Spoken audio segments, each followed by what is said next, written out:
Are we back? We dropped. I think the stream died and came back.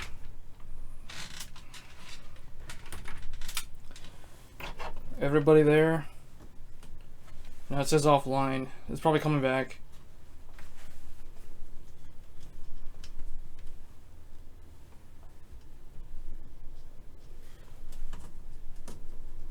All right, here we go.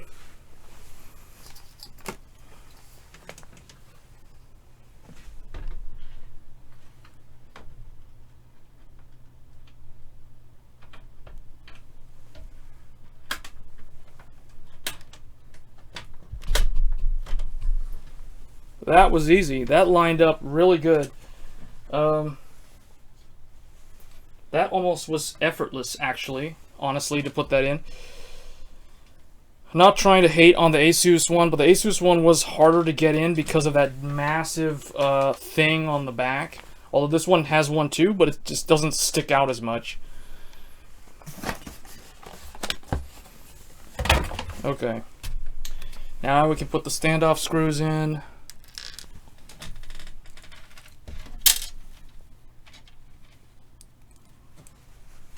I like to do the corner, the top left corner first, because that one usually is the hardest one to line up.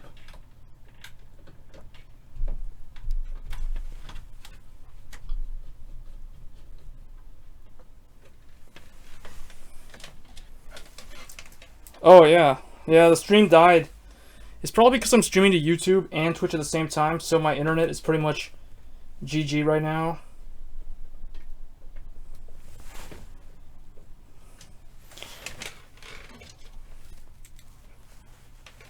But yeah, what I was saying was there were initially 4 motherboards that I was considering. One was the Crosshair, the Gaming 5, although I really wanted the Gaming 7, which is why I didn't get the Gaming 5. The ASRock Taichi, that was a pretty good one for the price, built-in Wi-Fi, all that stuff. And this board, the Titanium. So the problem with Titanium was it was too expensive because it was like a $300 motherboard. The problem with the Gigabyte 5 was I wanted the Gigabyte 7, but they didn't have it at launch, so Gigabyte was kind of like like crossed out off the list there. So that really left the Asus motherboard, so that's why I ended up with the Asus one. Plus all the crazy hype media coverage on the Asus Crosshair helped me further decide on getting that one. So marketing is a thing, it actually does work. Good products, apparently today, good products don't sell themselves anymore.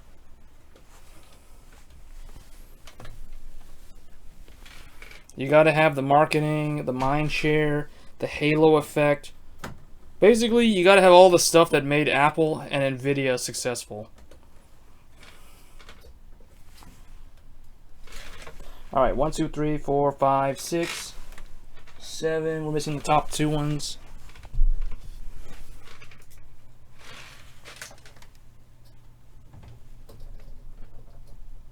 Well, this one's gonna be pretty hard to get in there.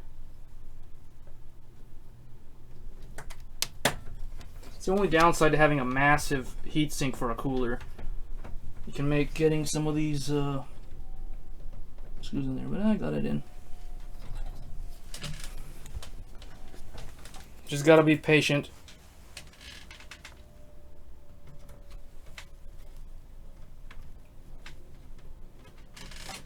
Alright, so that one's in. Okay. The other thing I don't like, about this Corsair RAM is it's 1.35 volts. It is 3000 or 3200 megahertz CL cast latency 15 or 16 or whatever. I prefer the Patriot ones because they're like double the density, and they're 2666 for compatibility, and they're only 1.2 volts. I hate the 1.35 volt RAM because it's just uses more power. All that kind of stuff. So I'm guessing this is where the beep fan goes. I mean the speaker. Why did I say fan? Anyway. Oh, the nice thing about the MSI board is it does come with 2 USB 2.0 headers, so I do not need to use a splitter. The Asus Crosshair one only comes with 1. So the titanium is more, surprisingly, the titanium board is more backwards and forwards compatible. Have you heard about the memory speed issues with Ryzen? Yes, I have, and I can't wait to test them myself. That's why I have two different RAM kits with me. I have 2666 and I have 3200. Right now I have the 3200 kit installed.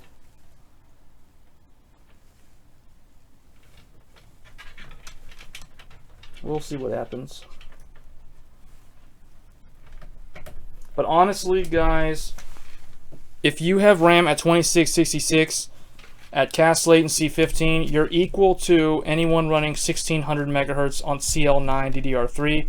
So there's nothing to complain about. I mean, RAM don't really help. Yeah, definitely. This is a perfect comment. It is not that important at all. I don't really care about it, to be honest. I mean, it's cool, but it's not like the be-all, end-all. Like, if I have to sell it for 2666, I'm going to set it 2666, 1.2 volts, cast latency 15, I'm not even going to look back. Okay, now what I'm looking for right now is their little... Don't they have like one of those little M connector thingies for the I/O shield?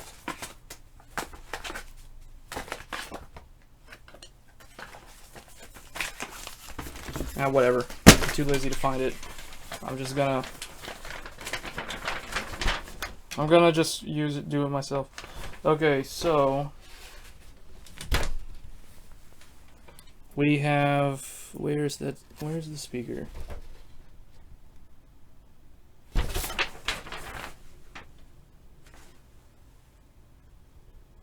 Huh. Did they show you how to install the little speaker?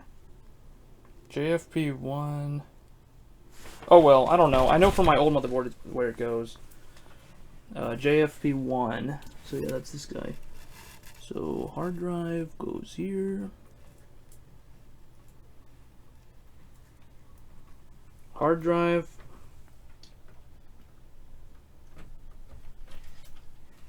Followed by reset. And what is that? 1 and 2, nothing. Yeah, nothing goes there. It's not connected.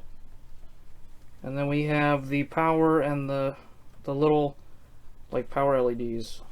So we have the hard drive one, which I already did. Make sure. Power plus. What did I do? HDD. Across from that is power plus. Okay.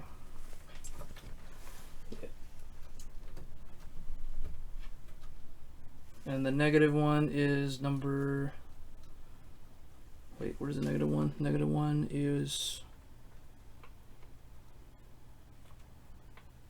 hard drive plus. LED plus, it's the outer one. And the inner one. I mean, I could use their little adapter thing, but I'm too lazy to look for it right now, even though this is kind of a little bit more time consuming than I wanted it to be. There we go. Okay, all those things on the speaker are installed now. The little power switch, reset switch, all that's good stuff. What else? The power cables. Oh, the MSI board does have a U.2. It has a U.2 for NVMe for the future of SSDs, basically. So it is more future-proof than the Crosshair. Honestly, the only thing that the Asus board has over the MSI board as a selling point is 2 more power phases for overclocking and way more USB ports. But it gets rid of some things. It only has one USB 2.0 header. It does not have the PS2 mouse for the legacy mice and keyboard connectors. It has a weird location for the USB 3.0 front header. It's like way down here, whereas on the MSI one it's in the standard spot, plus they have another one that's like right angled. And then it does have the 3.1 up at the top. MSI has it down here at the bottom. But I think honestly, as long like the MSI's got 2.0, 3.0, and the 3.1. The Asus one has 2.0, 3.0, and 3.1. So like across the board, the MSI one has more future-proof connectivity, as well as backwards compatible. Like I mean, it's got PS by 2, and it has another USB 2.0. So yeah, plus it's got another M.2, plus it's got U.2. The Asus one only has one M.2, no U.2. The Asus one does let you put Wi-Fi in, but you have to go through your trouble of buying a laptop Wi-Fi card, buying the little antenna wires, and like doing it yourself. It's really, yeah, no. So, yeah. Okay, now I want to get the fan splitter out of the Noctua box, my Noctua cooler box.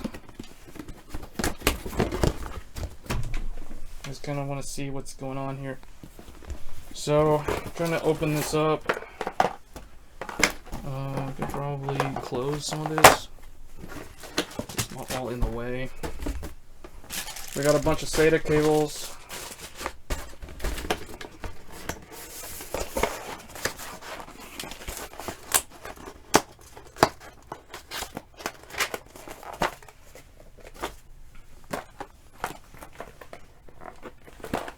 Yeah, honestly, it's no-brainer. Like, the reviewers don't take multitasking into account in the reviews, which I feel like that's very disappointing. Like they're saying that the 7700K is faster in gaming. Well, yes and no. I wonder what would happen if they test the 7700K while gaming, live streaming, and having all kinds of other applications like Curse, Discord, Skype, you know, like 50 Chrome tabs open while you're on like multiple monitors. Like, obviously, it's a no-brainer. The 8-core Ryzen is going to be better at multitasking. So, yeah. So, I will actually be showcasing that in my review, when I do my review. So, if you want to check that out, you can check out my YouTube channel. I will be doing some more technology videos in the future, including ones on Ryzen versus Intel and Ryzen versus AMD FX.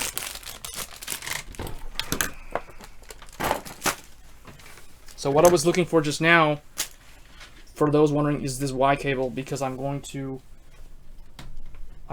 connect both of the fans from the cooler on this thing for better cooling. So I'm gonna do that, and I'm gonna get this one, the other fan.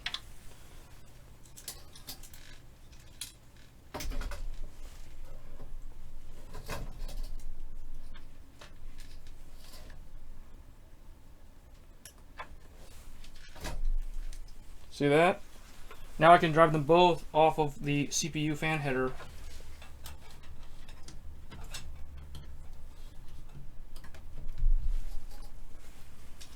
Alright, and then we're going to do cable management here.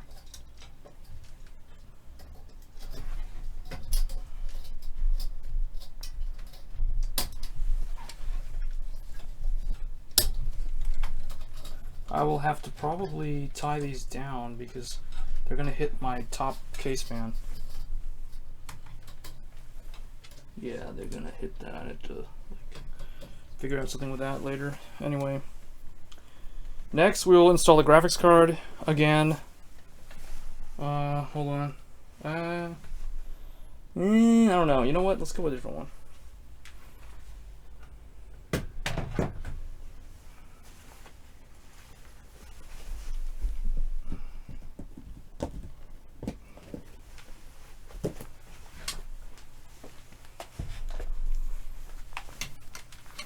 We are going to install this graphics card, the R9 Fury Tri-X from Sapphire. This is my favorite graphics card of all time because it is dead silent and it's using HBM.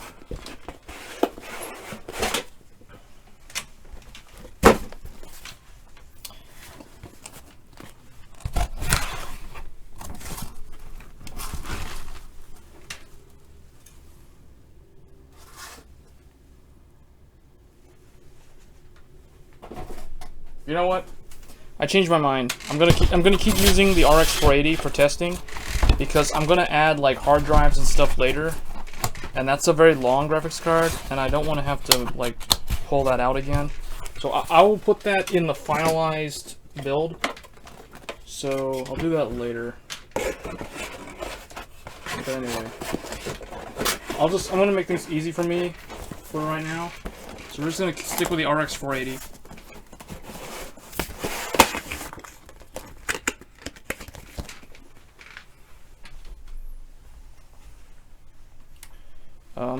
I was just gonna plug in the fan headers for the rear fan. So the system fan here on the back.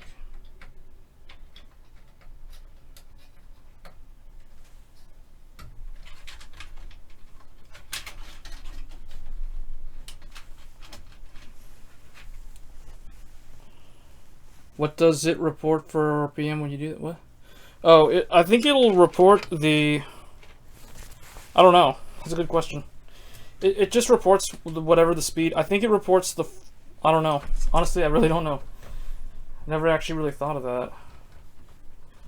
Alright, so I'm going to put this like this or like this.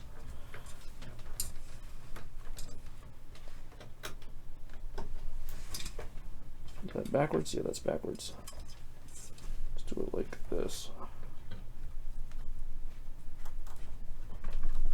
Plugged in the USB 3. There's a front. I think this is the front fan. This one will go on this one. Oh, that's interesting. What is this? They have like another. They have a PCIe, like a 6-pin, but it's not Molex, like on the motherboard. So I guess that's for like SLI or Crossfire overclocking. That's cool. I'll install my M.2 drive later. I just want to get all the basic stuff in, so that's in good. Alright, now we got to get the 24 pin in and all the other stuff. So I'm going to feed all these cables through the back.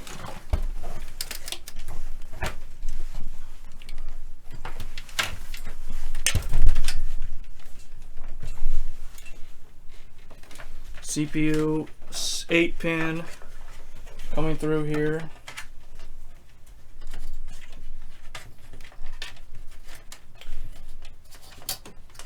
This is probably the power cable I hate the most because it's the hardest one to connect because of the massive air cooler. If you have a liquid cooler, this is so much easier to connect. I'm talking about the auxiliary, the EPS 12 volt.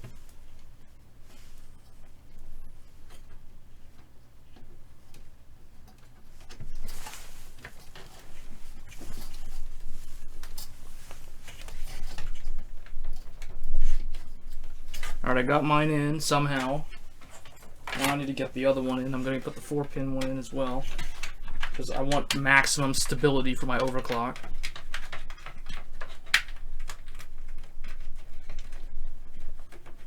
I don't think it'll double. No, because I've had it on headers, on splitters before. I never see ridiculous numbers.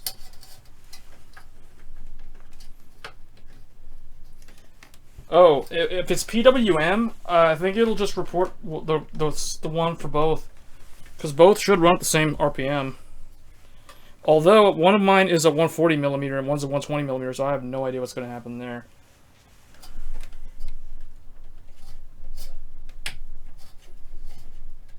Okay, those are both in. That looks good. I want to redo my fan cables, but I'll just leave them like that for now. I'm not too worried about them. PCIe, actually, let's get the big 24-pin first. Get this one, this is annoying. This is gotta come up here, or actually, yeah, we'll go from here.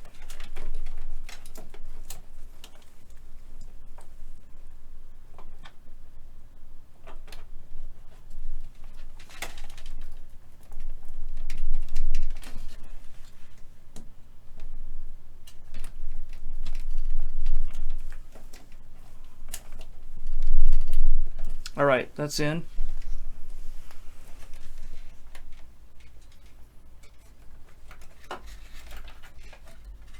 Just sit that there out of the way.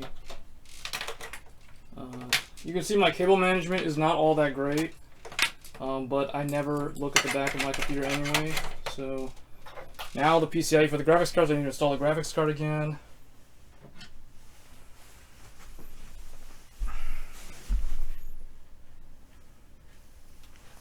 Oh, I will also mention that the MSI placement for the top PCIe slot is further away from the CPU socket. Thank you, MSI. For those of us who use massive air coolers, the Crosshair formula is a nightmare, or Crosshair Hero rather, is a nightmare to try to remove a graphics card while the CPU cooler is installed.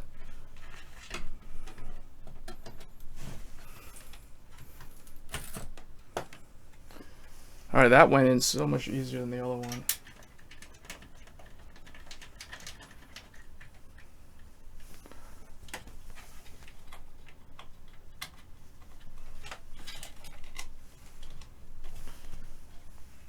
Plugged all my fan headers in. Now I just have to plug in the PCIe cable for the RX 480. And we're pretty much done.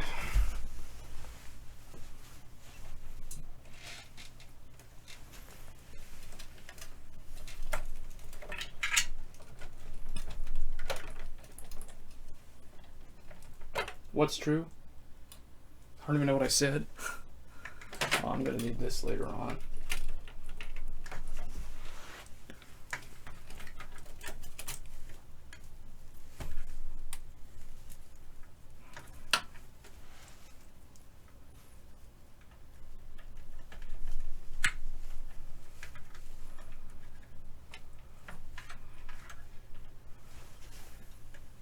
Okay.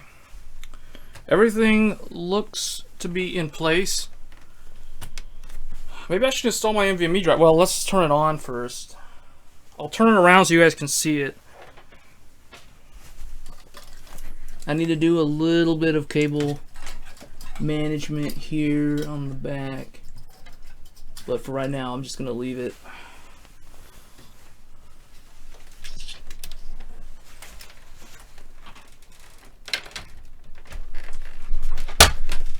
What did I just step on? Oh, SATA power cables got crushed, but they're okay. Alright, I think we're ready to turn it on. Check the post test while installed in the case. Oh, whoops, I forgot one. I forgot my... Wait, what is this? Oh, this is FireWire. I don't need to use that. Is there like another... Oh, there's another USB 2.0 that I forgot to plug in. Because my Asus motherboard doesn't have a second one. But the MSI one does. So I'm going to have to plug that in.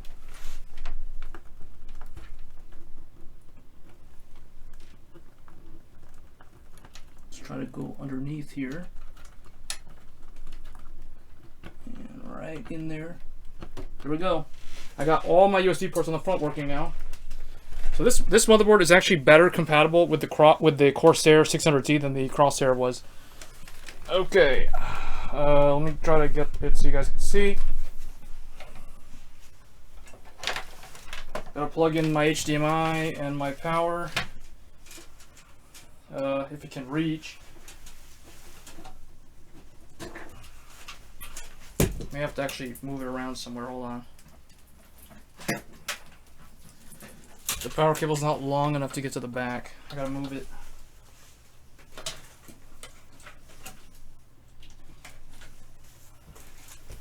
Put this on the top again.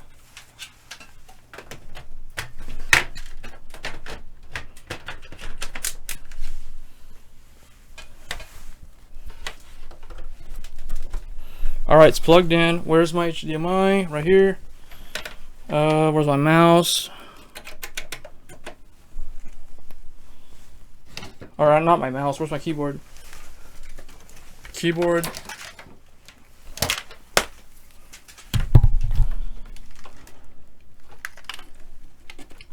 Okay, keyboard's in. You know what? I guess we'll plug in the mouse also. And test how that works. Alright, moment of truth. We turn the lights off. Here we go. Hopefully it doesn't explode. Hold on. Alright, here we go.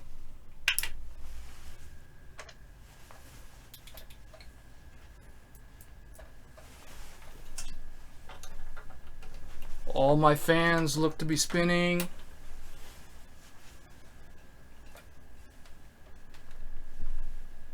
$9E. Come on. Yes, it lives. It lives. Success. Show you guys here. Ta-da! All right. 34 Celsius. Motherboard temp 30 Celsius. 3.6 gigahertz. You can see it is a what is this? RYZEN 8 core. Thank you very much. All right, and thank you MSI, and that shout out to that guy at Micro Center who canceled his pre-order to make this build possible. Not that he knowingly knew about this live stream, but without him, I would still be with a dead Asus Crosshair right now.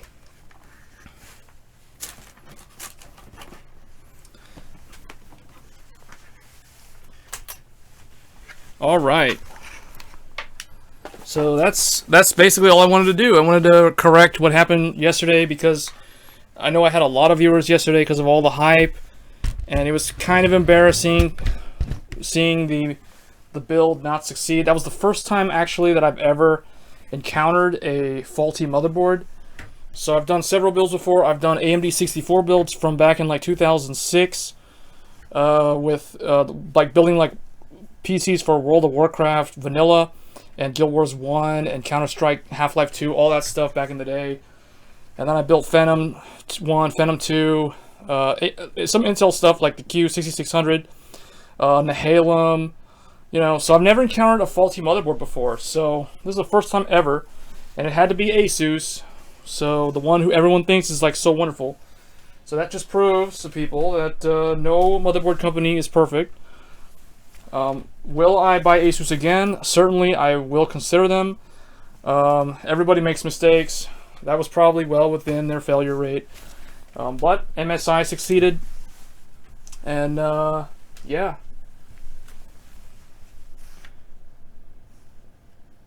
The PWM thing.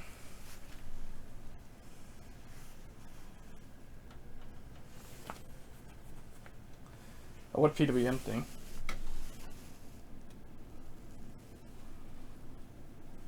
Huh? Hold on. Let me see if I can, if there's a way for me to like capture that on the screen. I bet there is. I got an idea. Hold on. I need to turn this off.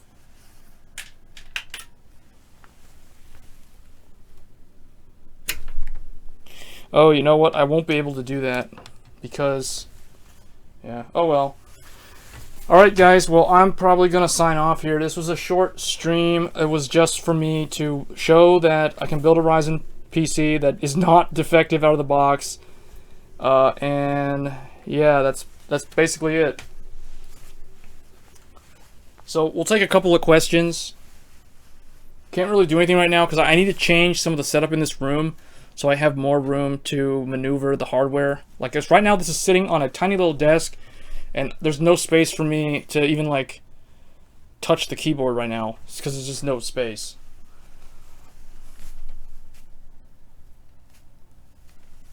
Oh really? OEM? I've seen, like, I used to fix laptops, like as a part-time job. I used to repair laptops back in the day, like around like 2010, 2009, somewhere around there, like six or 7 years ago.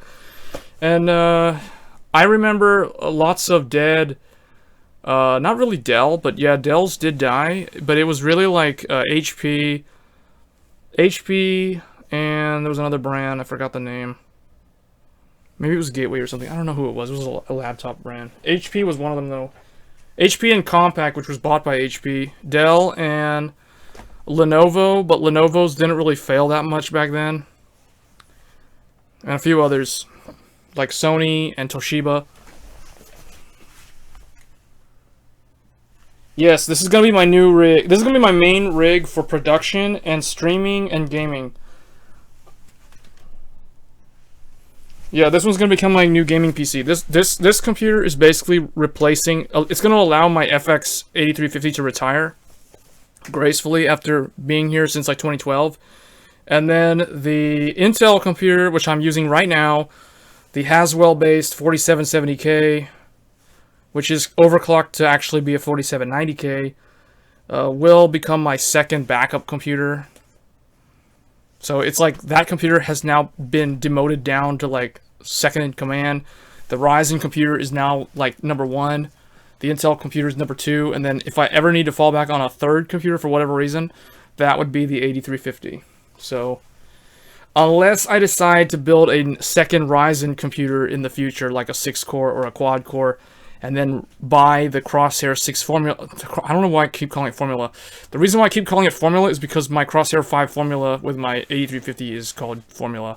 But anyway, Crosshair 6 Hero, I'll probably get that one again, just because I like the way it looks, and I don't know, like, I think we'll see. It depends on how my overclock results with the MSI board goes. Like, if the MSI can hit 4.3, and if I have a golden chip and hit 4.4, then yeah, like I got my sights set on for like an everyday overclock with offset voltage, not manual voltage, because I never overclock with manual voltage. I'm probably gonna go with anywhere from 4.2 to 4.4 is what I'm hoping for on an 8-core setup, because that's pretty much the equivalent of Broadwell E. Oh yeah, that's like the older brother of the Crosshair Formula Z. The Crosshair 5 Formula Z was like the revision one for the 8350. Yeah, that's a really good motherboard. See, and that's why I bought the Crosshair 6 Hero originally, just because of the good experience I had with the Crosshair 5.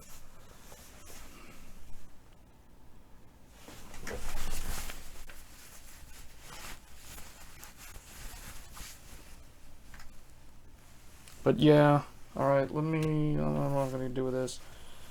Probably just going to like, close this up. Or get some of these SATA cables out of here because they're like all tangled.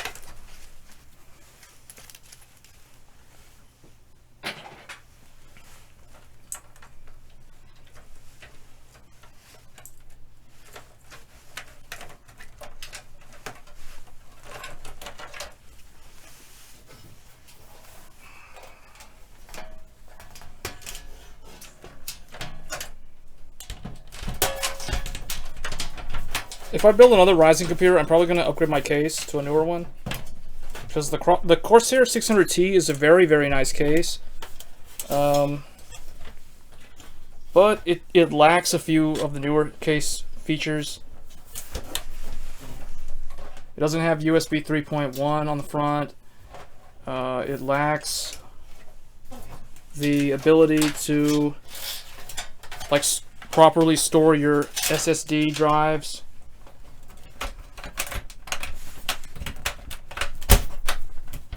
Its support for water cooling is not all that great by today's standards, but it is a really nice case that has aged well.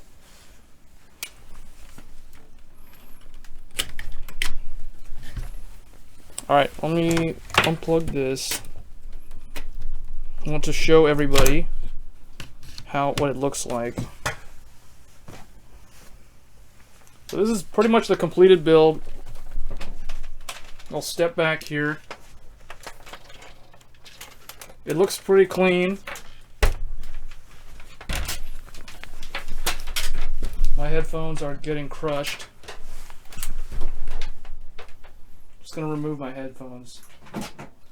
Should make it easier. Okay.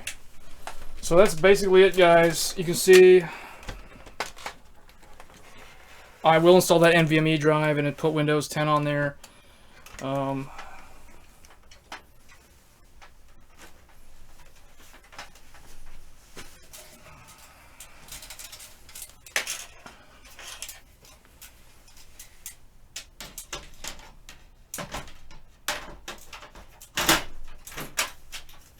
And there we go. It has, I have the mesh rather than the window, so it's more breathable. So like hot air can like push out the side or whatever. So yeah, and I can still see it if all the LEDs light up. So that's basically it. Yeah, it's a really big mid-tower case.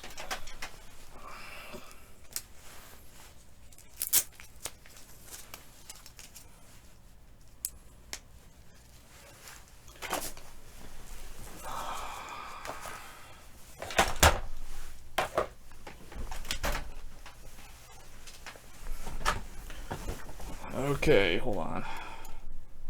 I gotta put my...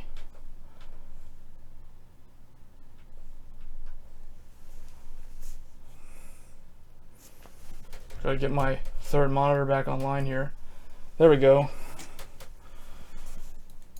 Okay, so... You know what, guys? I honestly, this thing is amazing. This little light...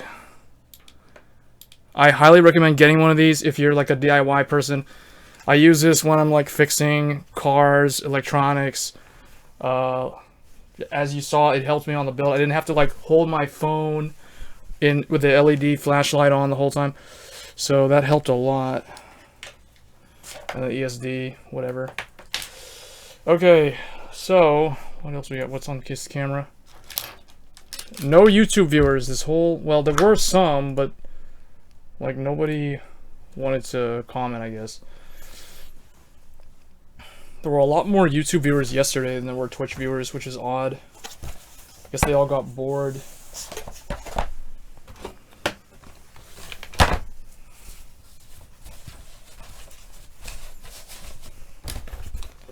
Yeah, but anyone wondering? I don't know. Like the MSI titanium is pretty legit. It certainly saved the day. Gotta hold on to these. These are the stock mounts. Oh, for those wondering how I installed the Noctua, I did use one of these, which I did do an overview unboxing video of on my YouTube channel. This is the NM-AM4 adapter kit. So I highly recommend one of those if you are getting Ryzen. You want to use one of your old Noctua air coolers like an NHD 15 or 14 or any of those really high-end air coolers.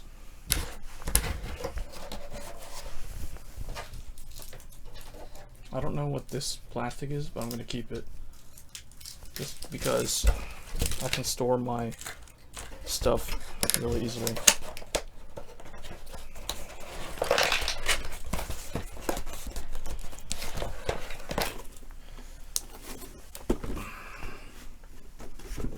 Once again, there's the box that the motherboard came in.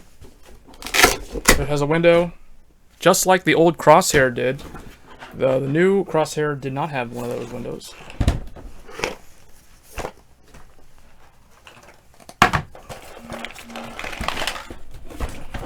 Oh wait, maybe I will need this thing. No, maybe not.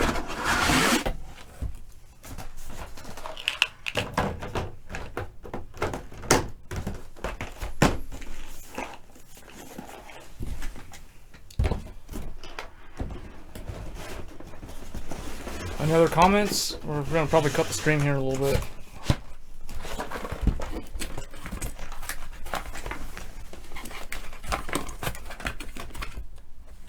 Do they go like that? Okay.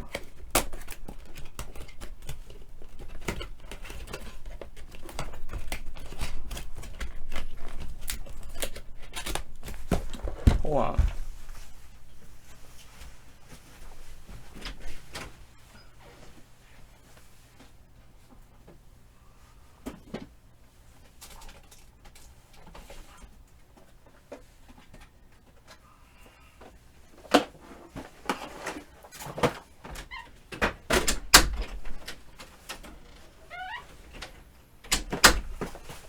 Since we're on the subject of motherboards, here's my old motherboard.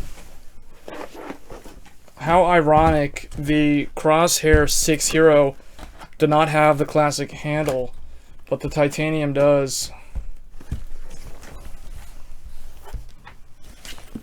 And my Intel computer is using one of these. The MSI Z87 GD65 Gaming.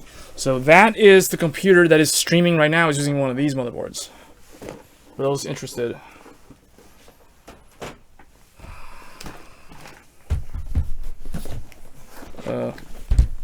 Again. The CPUs. That's really wrong. That's not the one that goes there, but anyway, this is the one. Just kind of want to show them here. So the Haswell, wow, that's really, yeah. This is going to fall down and crash. Come on, sit. Okay. Crosshair with 8350. Game Z87, GD65 with Haswell, 4770. And where is the Ryzen? Here is Ryzen. And Ryzen. I don't know why Ryzen's in the back, but it's like the new guy. What are you doing in the front? There. There. That's not the right motherboard, but the MSI one is actually the shortest one. Go in the front. Okay, so anyway, you guys get the picture. So I will be doing benchmark videos for my YouTube channel featuring the new Ryzen. I will overclock it. I will probably do how to overclock using an MSI motherboard, since that's the one that I ended up with. So yeah, that's basically it. Yes. Oh, hey, pizza. Yeah. The Asus Crosshair 6 was defective. That was the problem. After the stream, I went and I thought, okay, maybe it's the RAM. So the following day, which is today, I went and bought this Corsair Vengeance LPX 3200. And it was not the RAM because I put this RAM in and it still got the same problem. It was Q code 55 on the Asus motherboard. So it's saying memory not initializing or not initialized. So then I went back to Micro Center and I asked them, hey, do you have another Crosshair 6 formula? I need to swap it or whatever. I keep saying formula, but who cares? I'm going to keep calling the Crosshair 6 the formula because my old motherboard is a formula motherboard. This guy right here. So long story short, I drove to the Micro Center like 3 times today. Once to get RAM, the second time to swap the Ryzen CPU because they did not have another Crosshair, and the third time I finally was like, you know what, I don't care, get rid of the Crosshair, I don't want it, it's bad. So they went in the back and they pulled the last MSI titanium motherboard out of the back because somebody canceled their pre-order, probably because of the reviews or whatever. So thanks to that one person, I got the last X370 motherboard in the entire area of like 150 miles or like 300 kilometers of my area. So very, very lucky. So I redid the build just now. It works perfectly. Everything's up and running now. So yeah, that was basically it. Faulty motherboard. Ryzen lives.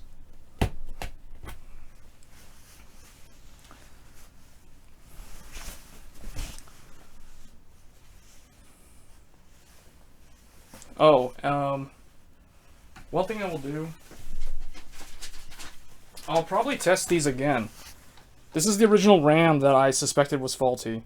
The Patriot Viper 2666 32 gigs, and it's only 2x16, whereas the Corsair one is, if you look, the Corsair one is, oh, it's 3000 megahertz.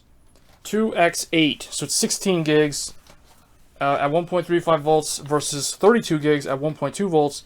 So I actually prefer the Viper. So if I can get the Vipers to boot in the MSI board, I'm going to return these and get rid of this to get my money back.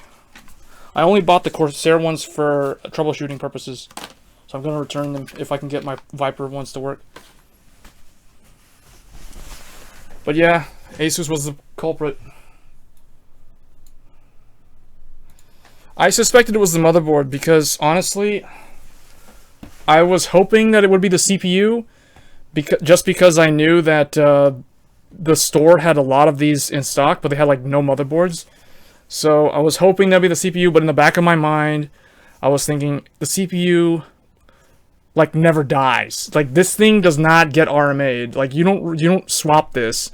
So, we don't know. Maybe my original Ryzen CPU was a golden chip. It maybe would have been able to hit like 4.5 gigahertz. Who knows? Or maybe it was not the destined one, and maybe the second one here is the destined one. Or the chosen one, rather. To bring balance to the Force. Ryzen has come to bring balance to the Force. The Force against Intel.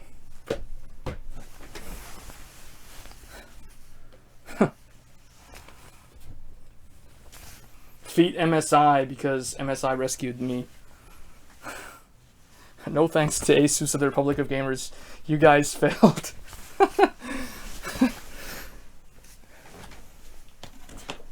So this is my Intel. Okay, hold on. Let me put this back.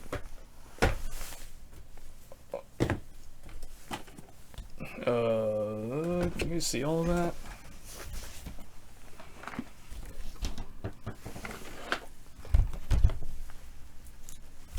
Hmm.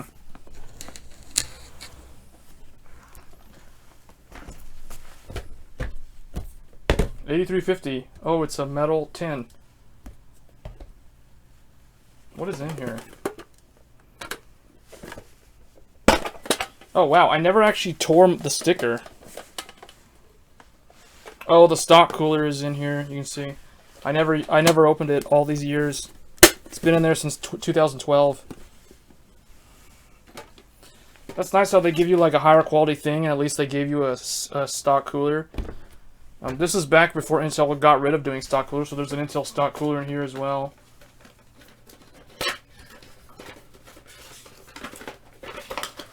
Now I feel like I'm doing like show and tell. You see, like there's that's like all like dried up probably. It's never been used. This has been in here since 2013.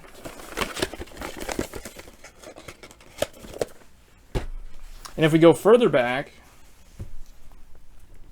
got one of these.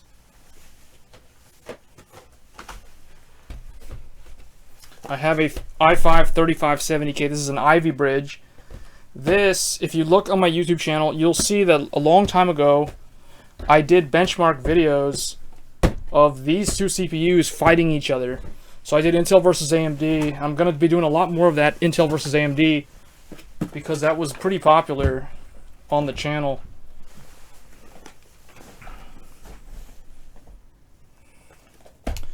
So yeah, so if we go back further, I have the Phenom, the 965, the Black Edition, this one, that's a 6-core. Obviously that was replaced by the A350, and then the i5 was my first Intel CPU. And then the Haswell i7 was the one I upgraded to after that, because I want to go i7 for live streaming. And then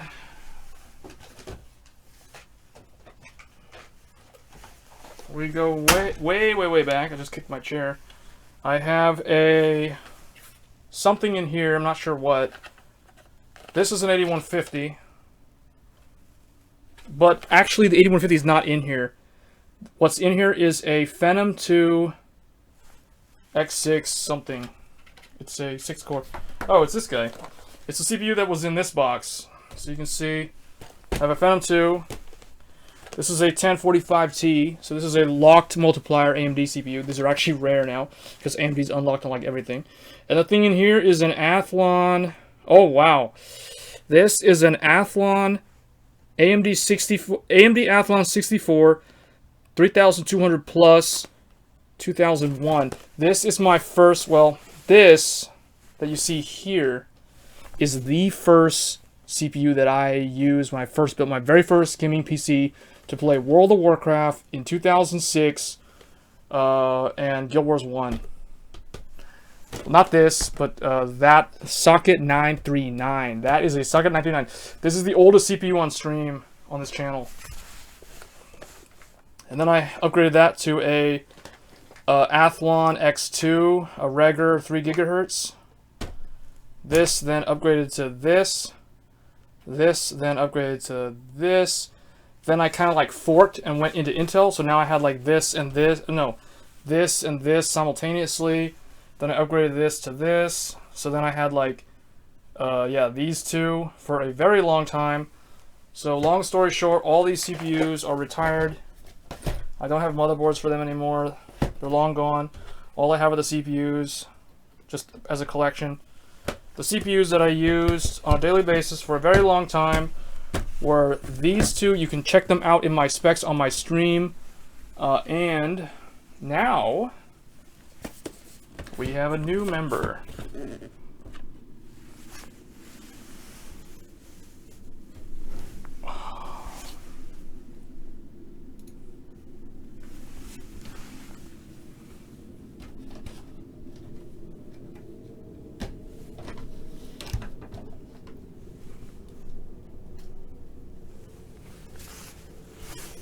So anybody got any other questions before we close the stream off?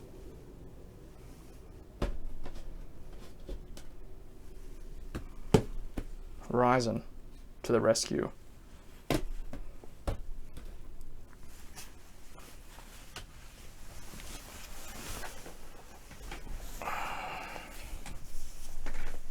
We got quite a few viewers actually, but people being quiet.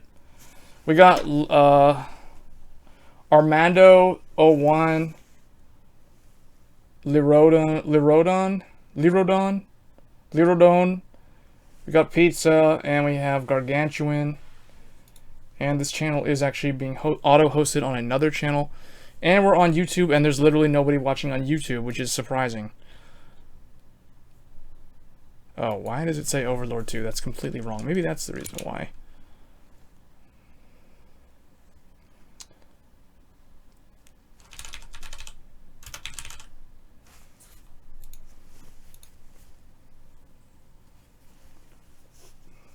Okay.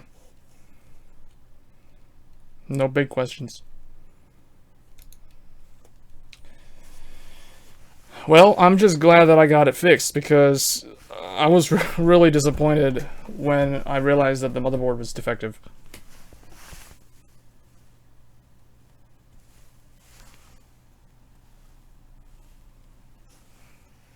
Oh. Well, let me know what you guys want to see, like, in terms of YouTube content. Because I want to build my YouTube channel. Kind of like a lot of the tech tubers out there. So I need some unique ideas. For Twitch, I will be doing mostly gaming stuff in the JRPG realm, which I've already been doing. So Pizza knows what's up in that regard. But yeah, Ryzen, I'm going to be doing overclocking. Multitask comparison, we're going to be running XSplit or OBS plus a game plus like Discord and Curse and Skype and like all the other random stuff open in the background, and Chrome and Mozilla, Firefox, maybe a media player or something, I don't know, a music player, whatever. You know, like who's faster when you have like a bunch of stuff, when you're using like 6 gigs of RAM of your system memory. Who's faster then, Intel or AMD? And it's basically like comparing a 7700K to a 1800X. Basically, how do you justify... I mean, right now, I kind of see the 1800X as more of like a enthusiast class, a prosumer type of CPU. Kind of like how the Titan X is a prosumer GPU. Like, no normal person's going to buy the Titan X. No normal person's going to buy the 6900K. And probably after this month, I feel like no normal person is probably going to buy the 1800X. I think really the 1700 and the 1700X are far more compelling value for money options because of what you get for the money. But me, the reason why I went 1800X is, first of all, I've been waiting a very, very long time for AMD to come back to the competitive CPU market, and I knew all along that someday they will come back, because if they don't do that, like if they literally stay where they were with the bulldozer line for forever, then they'll eventually go out of business, because unless they can reinvent themselves like Samsung did years ago, they'll pretty much fade away into obscurity. So they really needed to come back, and I feel like Ryzen really was their ticket back into the market for people to actually pay attention to them.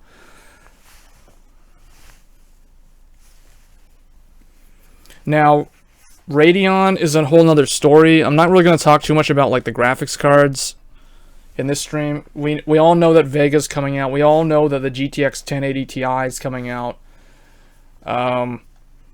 But it's hard to justify a very, very expensive graphics card in my mind compared to a very, very expensive CPU. Because if you look at it, the return on investment on an extremely expensive graphics card is very low compared to the return on investment on a very strong CPU. Because you typically don't upgrade your CPU that often, so if you spend a lot of money on your CPU, you want to be able to sit on it for like 3 to 5 years. And as you can see, I've pretty much proven that that's what most people do. Like I've had this since 2012, and I've had this since 2013, the Haswell. So like, yeah, what is this? This is like 13, it's now 17, 4 years old, 5 years old, so right around there. I mean, yeah, the graphics cards, you pretty much upgrade those like 2 to 3 years. Some people do like 4 years. But at the way the gaming industry is evolving so quickly, graphics cards become more prone to becoming obsolete compared to CPUs. So I feel like it's hard to justify buying something like a GTX 1080 or even like a 980 Ti or a Fury X. Those are very like gimmicky graphics cards, because in the real world, like especially if you're running a 1080p monitor, you don't really need more than like a GTX 1060 or an RX 480. Like there's no reason to really go above those. And the Steam results seem to prove that 1080p is going to be the standard for like at least the next 2 years. Like it's going to be very hard to move to 4K, to move to 1440p. You look at like surveys in other parts of the world, in developing countries, in a lot of those Asian countries like Southeast Asia, places where the economies are starting to boom, like India. People are getting into the gaming industry in India, the younger generation is at least, and they're not going to be rocking 4K monitors over there. Like honestly, a 1080p monitor in those type of countries is like a luxury item. So yeah, like a GTX 1060, an RX 480, that's pretty much like the cream of the crop in that part of the world. Like you don't see people with 1070s and Fury cards and like Titans and stuff like that over there. So that's why Ryzen's such a big deal, because this thing is something that you will actually see in the market for a long time, going up against Big Blue. Oh, I got some YouTube viewers now, but I don't know if they want to say anything. They missed all the action. The chat's open to the YouTube guys. You guys can comment and you'll show up on the left side of the stream there. That's why it's a black bar, because nobody's been saying anything.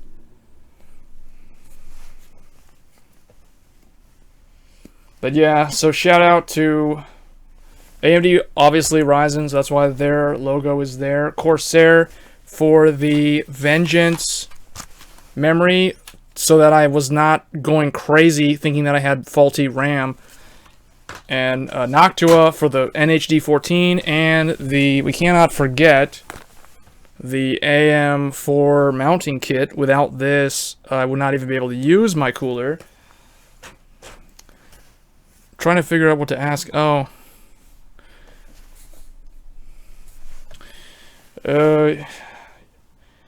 Yeah, you can ask about anything, and people in the chat, on the Twitch chat, will be able to answer. about like the PC building community and all that stuff. Trying to think what I was gonna say. Like,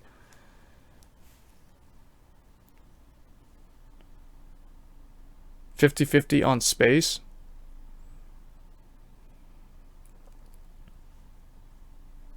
Oh, and to our last logo there, so Noctua for the cooler and the mounting kit, and MSI, of course, and I cannot forget the random guy that canceled their pre-order at Micro Center to allow me to pick up the very last X370 gaming titanium to replace my faulty, dead on arrival Asus Crosshair 6. Not trying to knock on Asus because I know it can happen to anyone who manufactures hardware.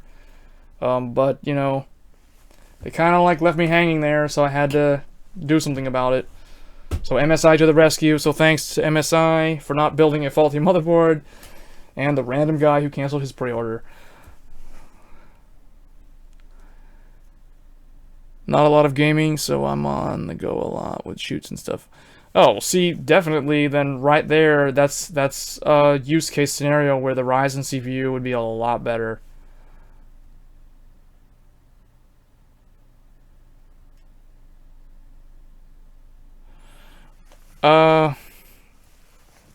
The thing about the beefy laptops is, like, you know, like those gaming laptops, I don't like those because they're big and bulky, and they generate a lot of heat. They're heavy to carry around.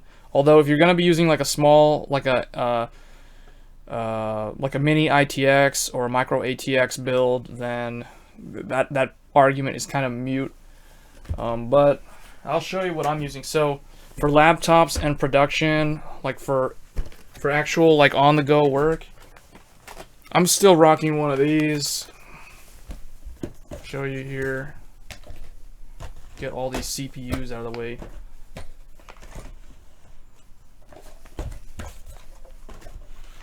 The old Phenom RYZEN, you can kind of like chill over there, and the 8350 can like go hang out over here in the corner. So I am rocking one of these. I don't really recommend ThinkPad anymore, but like laptops, I just use a business class laptop. This is a W520. Whoops, sorry about the mic. I bumped the mic, but yeah. I use one of these. Let me show you. Let me switch over to full cam. So it's still not low enough, so let me show you this is a better camera. So I use one of these. It can do that. I know, it's pointless, but it does it. I can grab it by the hand, like I can swing it around by the screen. It's not going to break. So this is a business class ThinkPad W520. It has the classic ThinkPad keyboard there. Has the latch. Yeah, if you're gonna do well, Overdose isn't really gonna do a whole lot of gaming. Overdose is gonna be doing a lot more of like actual work. So if you go to the laptop, I would get something like this.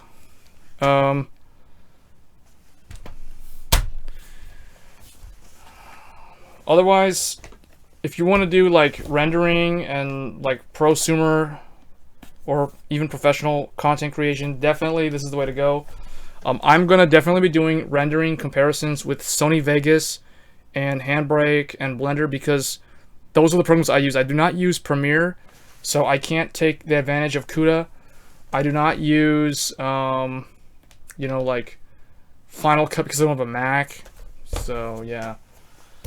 This is definitely the best CPU for rendering video with OpenCL or CUDA if they're available on the application, but this will still help feed the CUDA cores or feed the Radeon cores a lot better than something like this. We're just proxying this box, but this is basically the 7700K equivalent from a couple years back, but it's the same CPU. A little bit different because that's the Skylake architecture. This is the Haswell architecture. The main difference between Skylake and... We're kind of going off topic here, I know, but you know what? We're just kind of hanging out. The difference between Haswell, which is this guy, This is the 4th generation Intel. This one had the 5R, which is the fully integrated voltage regulator, which caused these to generate a ton of heat. Plus, Intel cheaped out and didn't use solder, so you could have like a liquid cooler, and as soon as you apply 1.35 volts, this thing would spike to like 85 C on liquid. So it's pretty retarded. So I know Skylake supposedly fixed that, sort of. They removed the fiber, and yeah. But pretty much Ryzen is going to go head-to-head with Kaby Lake right now, and the Remnant Skylake, and Broadwell E, of course, which I think at this point Broadwell E is pretty much dead. There's no reason to buy it anymore. But Kaby Lake is still pretty good for the money, I would say. See, I'm not taking sides here, guys. I'm just telling it like it is without benchmarking. Like, once I benchmark, I'll know more. But from what I've seen on the reviews and what I kind of understand between the two architectures.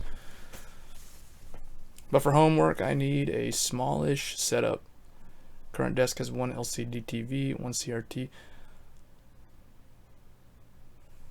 You guys want to see what this setup looks like? Hold on. So this setup looks kind of like this. Try to show it a little bit here so you can see one monitor, two monitor. That's weird inception right there. And then there's another monitor over there. So I got triple monitors. They're all 1080p monitors. The middle one is a FreeSync monitor. It's a 22-inch FreeSync monitor, which is extremely rare. 75 hertz.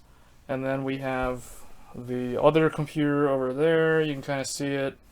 They're like 1, 2, 3 monitors. So another triple monitor setup. That's the AMD FX system. This one is the Intel one, but it's going to be soon to be the RYZEN one. So the Intel will be relocated to that corner over there that you see where the FX is.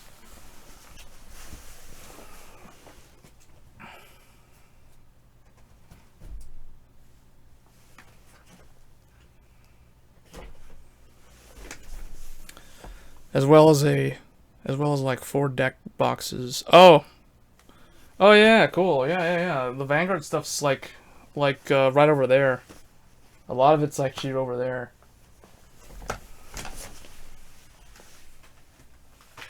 You can see, if you want to see the Vanguard stuff, we got like Renzo Zugamori hanging out.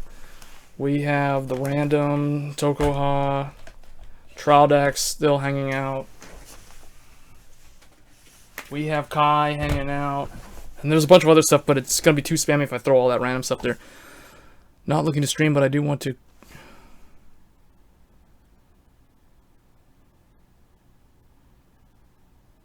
Huh. Well, that's cool.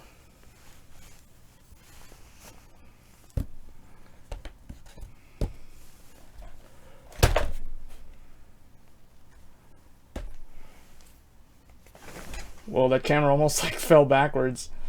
That would have been really bad. I don't want my webcam to break. That's my this is my Logitech C920. The other one that you saw, the one that has the like poor quality, is a really old Logitech. This is the other one. So the other one is an old Logitech, and the new C920 is like this. So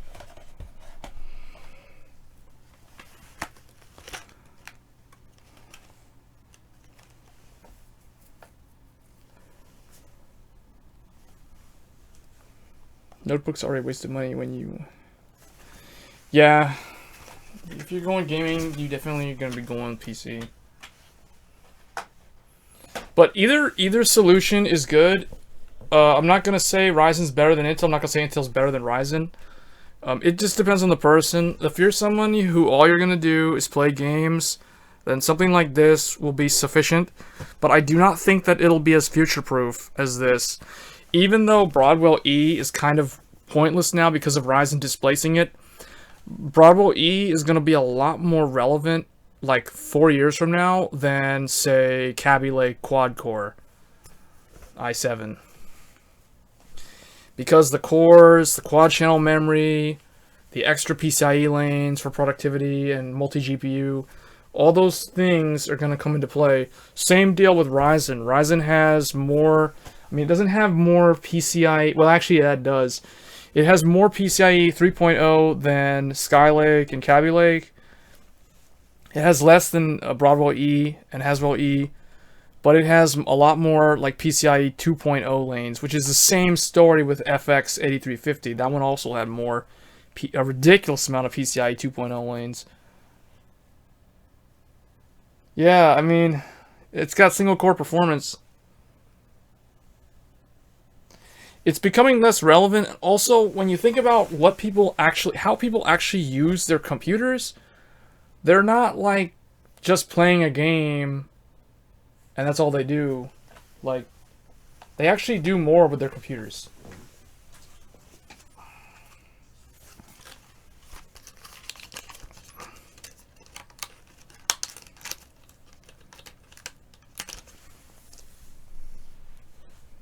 Did we lose the YouTube?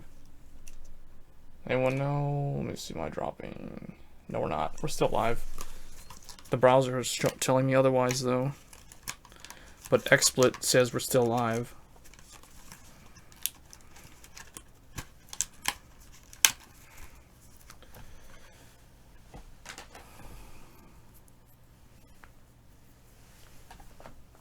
Yeah, that's true. Everything you're saying is correct. Like,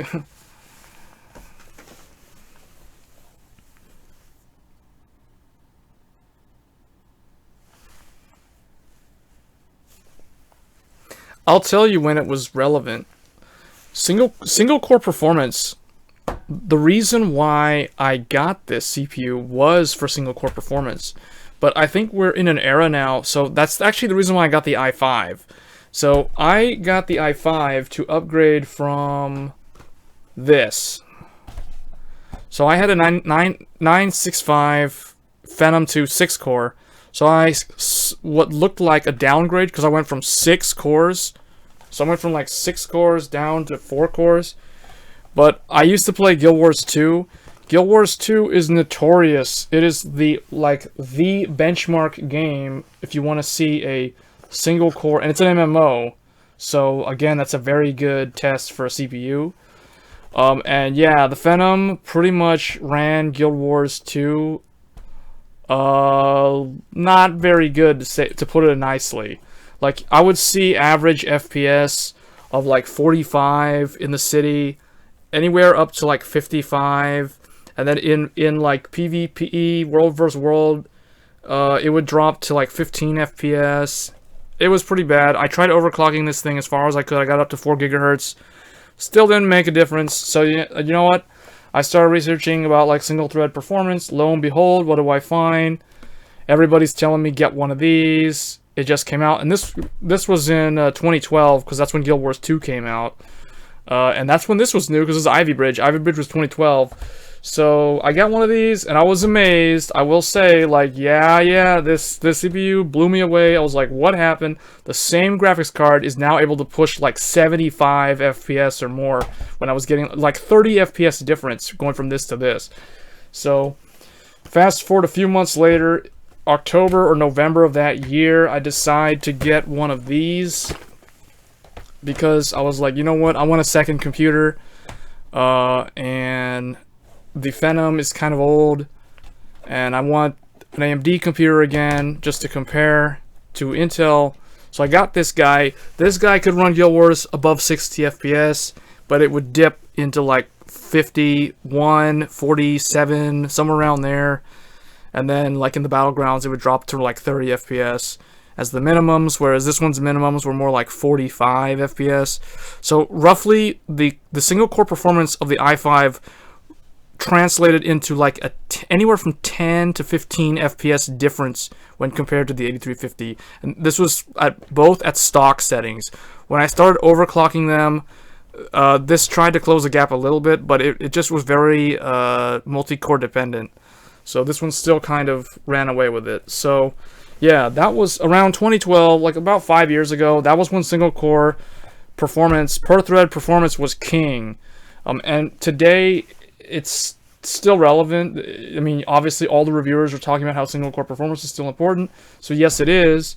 but it's not. It's no longer the be all end all. It's not like you're seeing those huge gains, like this massive gap in performance between an Intel CPU, a low Intel Core CPU, and a high AMD Core CPU. So it's like, I feel like now with Ryzen, AMD kind of came back, and they're kind of more like on par, so to speak. Let's put it like this.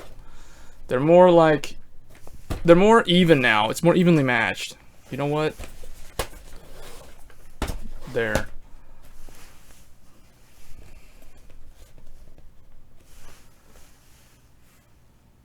Yeah, it's definitely become more, they've closed the gap. I don't know if anybody watched Dragon Ball Z, but you know what? When I think of Ryzen, I think of Goku in, like, Saiyan Saga. Like, literally, Broadwell and Kaby Lake are basically like Vegeta and Nappa in the Saiyan Saga, and then Ryzen is Goku. It took him so long to show up. It's like, hurry up, Goku, come and save us. Where are you at? And he's like taking forever. Then he finally arrives, and then yeah, he's able to beat Intel down. But then Intel goes like gorilla mode, like turbo core all the way up, 4.5, 5 gigahertz, 5.1 gigahertz. I transform into my ape form, Vegeta, and like huge, and I still managed to like stay relevant. So that's the way I look at it. It's kind of a weird comparison, I know, but that's just kind of like the way I think of it. I think of Ryzen as Goku. I don't know why. And the fact that it's got the whole like orange color theme, that just makes it even worse. It just turns it into Goku.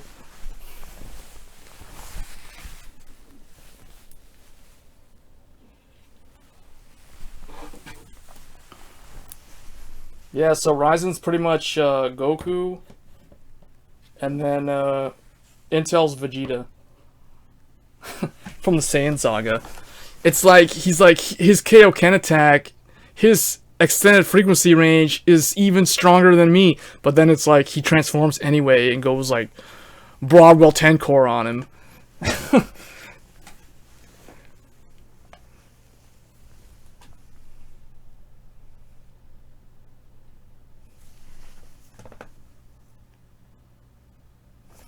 Chat's being pretty quiet.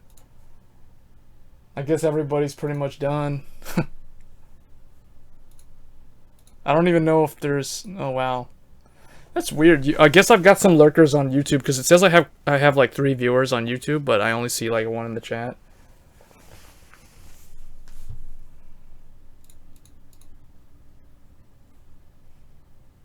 And I've got like 3 lurkers on Twitch also.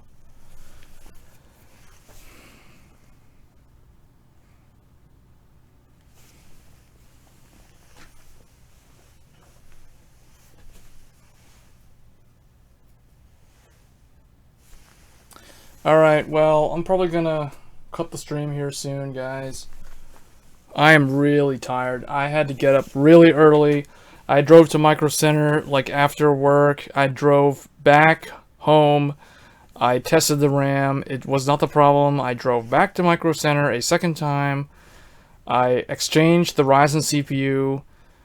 Tested it at home. Same problem. Then I knew it was the motherboard.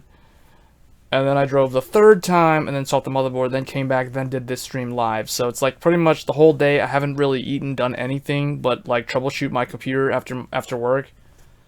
And yeah, that's pretty much my day. Oh well, at least I got my Ryzen build. It's like a day late, but at least it's done. So...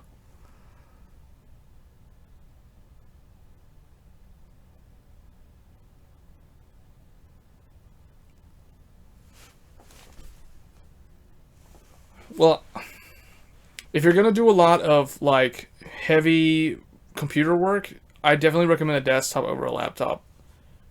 There's just like there's so many reasons why. Don't really need to go over all of them, but there's a lot of them.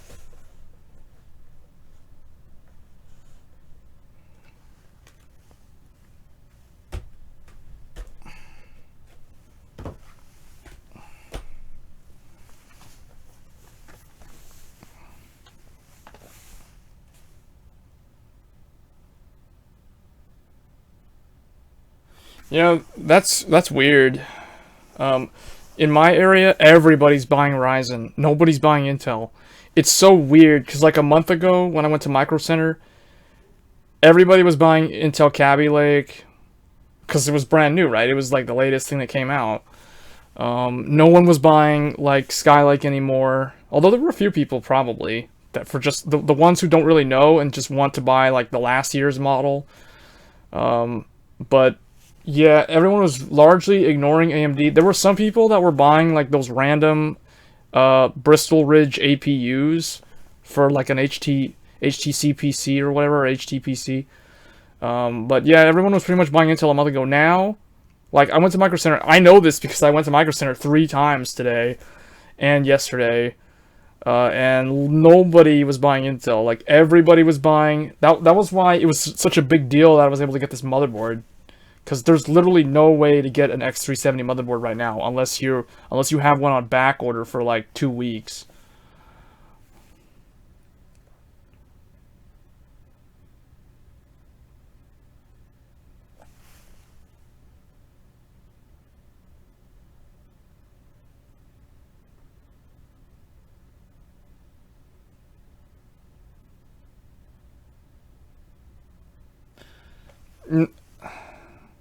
Well, I don't think it's accurate. All those people, all the reviewers are saying, like I looked at those reviews earlier today and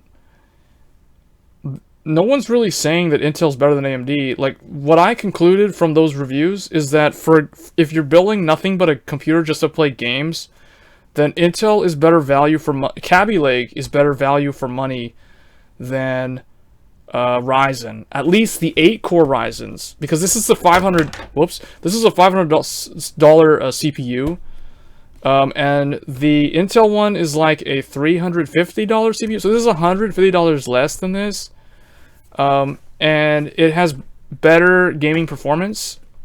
At least right now, we don't know how it's gonna be like a year from now or 2 years from now. There is an argument to be said that the A350 surprisingly has aged well. Like, if you think about it, like, 8350 always used to be compared to the 3570K. Then a year later, it was compared to the 4670K. Then a year later, it was compared to the... Well, they skipped the Broadwell. So then it was compared to the Skylake 6600K. And now it's being compared to the 7600K. So it's it's like those CPUs like slightly got further and further ahead of it, but it kind of like also slightly got better because of multi-thread optimization on newer games, and because Windows 10, starting with Windows 8 and Windows 10, the task scheduler in Windows is actually a lot more efficient. So the A350 actually does better in games on Windows 10 than it did on Windows 7.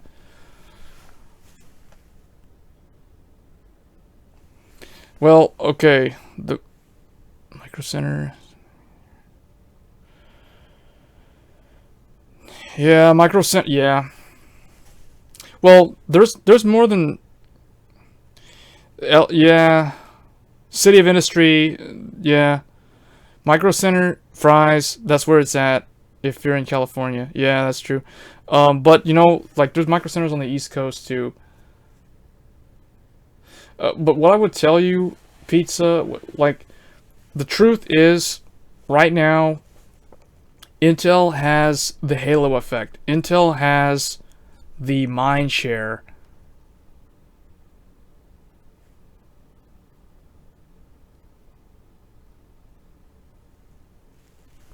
Huh?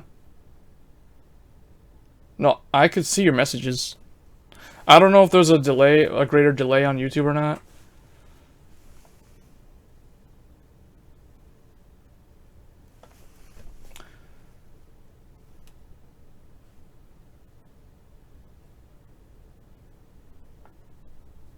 What I was saying though is Intel has the halo effect right now. They're a huge company. They have so much more revenue than AMD. So the fact that they have so much more money than AMD also has a psychological effect on the consumers. Like Intel can spend so much more on marketing.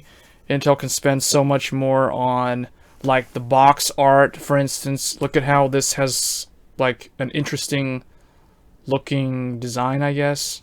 Whereas AMD's stuff is a lot more... Well, AMD's stuff is not bad, but it looks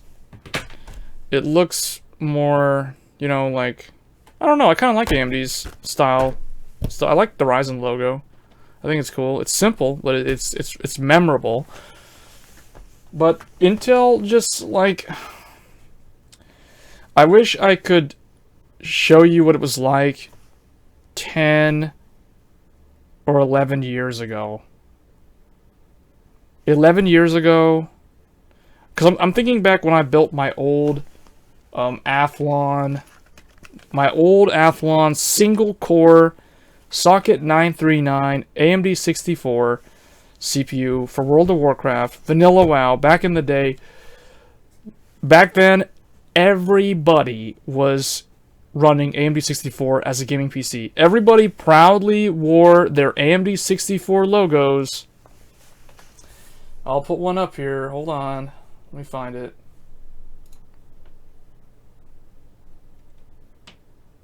If it's still on here. Is it this one? Yeah, this logo. Hold on, guys. Let me move these guys to the side. So everybody used to see this little AMD 64 Athlon.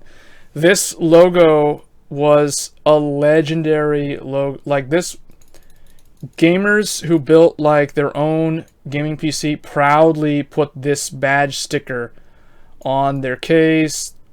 They proudly wore this on their computer case because they knew that this was the best CPU for gaming. Like, it had the best single core, it had the best multi-core. AMD was the first with dual core, first with 64-bit instructions. Hey, yeah, what's going on?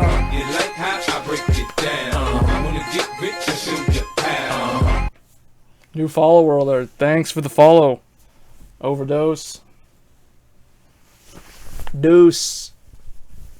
But yeah, like, back then, I wish I could show you what it was like 10, 11, 12 years ago, because if you want to do the research, you'll see what I'm talking about, because if you look at GameSpot.com, if you look at their review PCs that they use to review World of Warcraft on launch day, and to review games like Guild Wars 1 and Half-Life 2, and all those games, all their test systems were Athlon 64 based. Like, all of them. They had like 4 AMD 64 computers that they would use for game testing, and they had like 1 Intel Pentium 4. And the Pentium 4 was always just kind of thrown in there to represent Intel.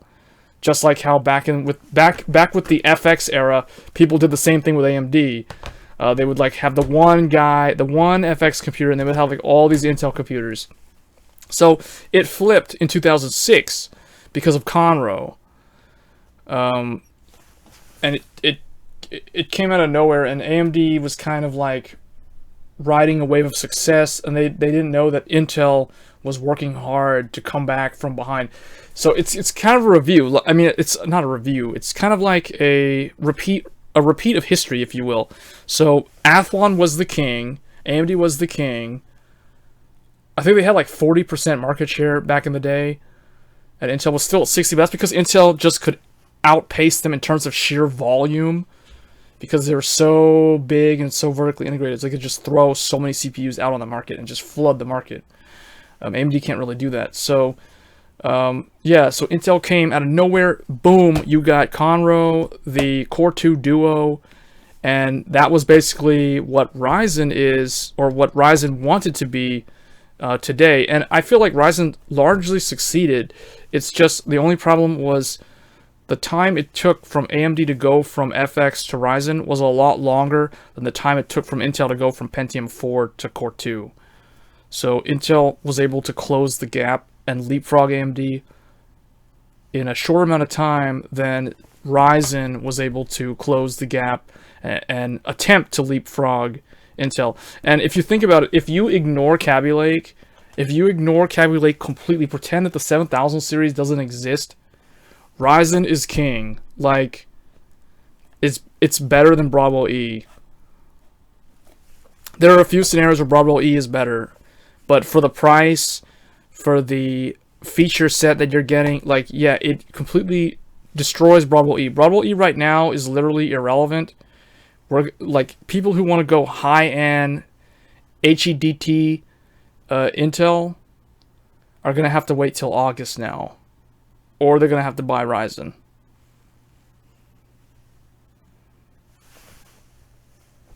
Dual system gaming streaming setup I have to do.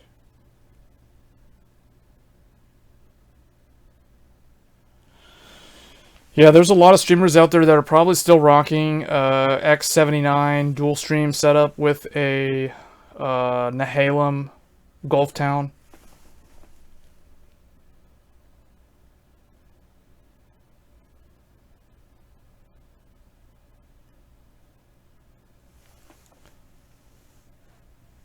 So I would suggest this.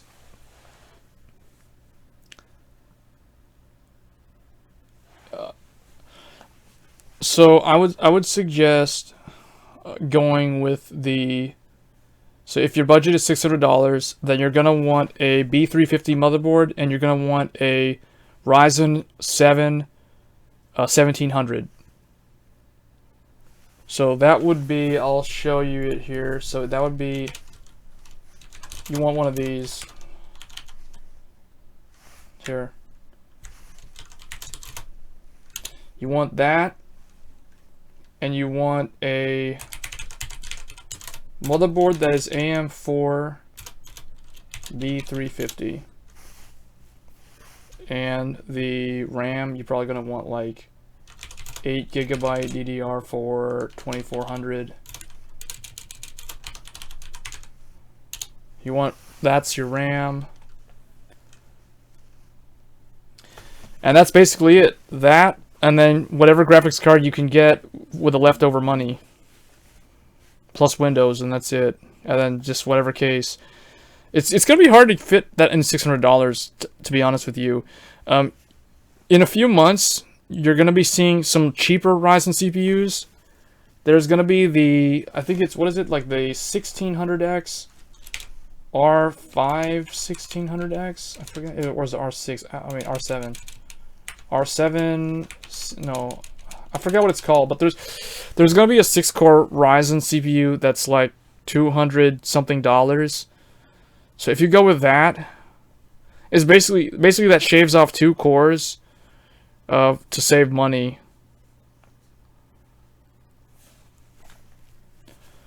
But if you, what do you, hold on. What are you doing? So trying space was an issue, so it would be node 202 case. What is that? Let me see.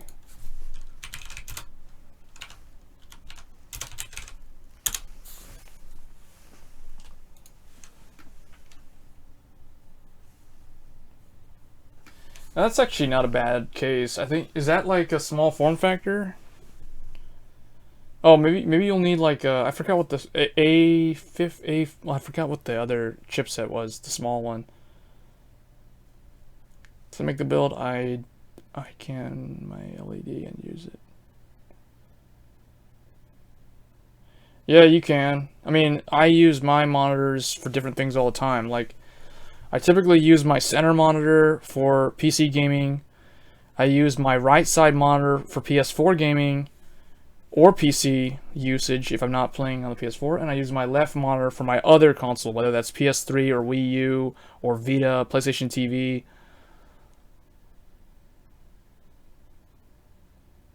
Monitor that is roughly the size of.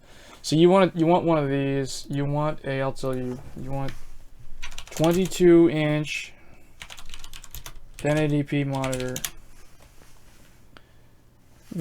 I'm using 3 22-inch monitors, and they're all 1080p. The middle one is a FreeSync 75 Hz. The other two are like standard 60 Hz monitors. But I don't game on those monitors, so it's like, why do I need a high refresh monitor? Well, that's not true. I console game on those. So again, why do I need I don't need a refresh monitor, a high refresh monitor. And it depends on the person. Like, I don't do a lot of like first-person shooters. You'll probably never see me stream a game like Overwatch. So I don't really care too much about the 144 hertz. For me, I'll probably upgrade to 1440p or 4K at some point. But right now, I'm more concerned about upgrading my platform, so Ryzen's where it's at.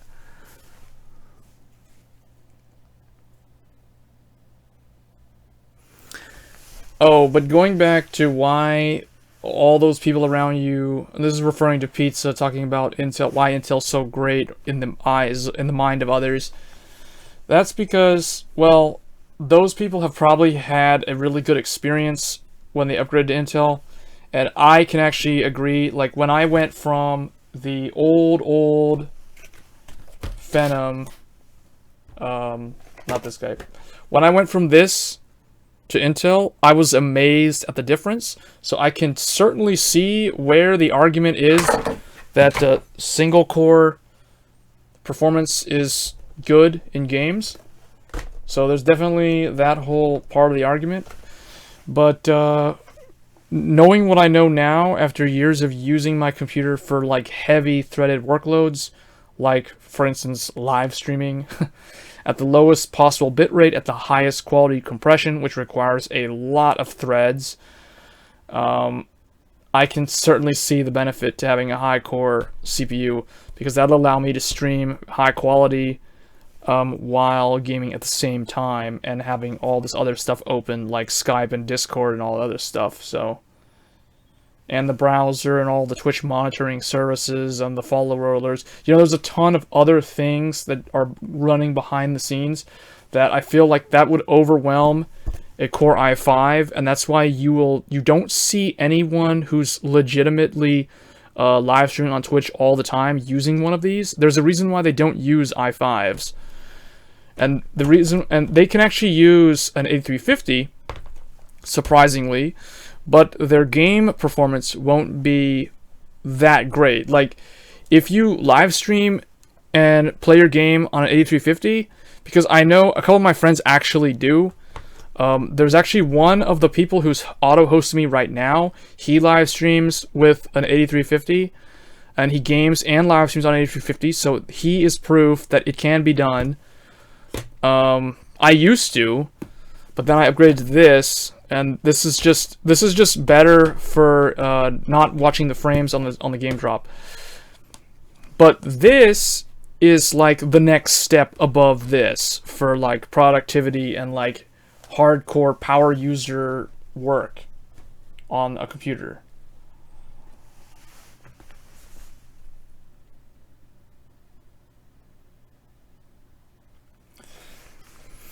Yeah, anything, get a monitor that advertises this. Oh no, a 2ms GTG. 2ms G to G, GTG means 2 milliseconds gray to gray. So what that is saying, if a monitor states that as one of its specifications, it means that the time it takes for the monitor to change the color, the different shades of gray, basically to transition the dynamic range of color, only takes 2 milliseconds. So basically all it's, to sum it up in simple English, is it's a very responsive monitor. There's no ghosting. You can play games without having to worry about like any sort of weird like color banding and ghosting effects on a LCD monitor. So get something that's 2 millisecond gray to gray. Otherwise, if those seem to be too pricey, they shouldn't be that pricey if you're going for 22 inch. I know one of my monitors is 2ms G to G, including my FreeSync monitor, which is actually 1 millisecond G to G. But you can get a 5 millisecond. Just make sure it's a TN panel, which is twisted pneumatic. Am I spelling that right? Pneumatic. I don't know if I'm spelling that right. Maybe it's pneumatic. Hold on.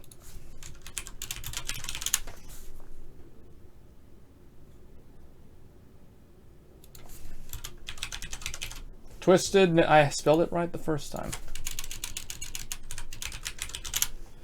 Twisted Mac. That's if you want a high response, high refresh rate gaming monitor. A lot of people a lot of enthusiasts out there like to say get an IPS monitor. Those are really expensive, and honestly, their response time is not as good as TN. So I would not recommend them for high refresh rate, high response time.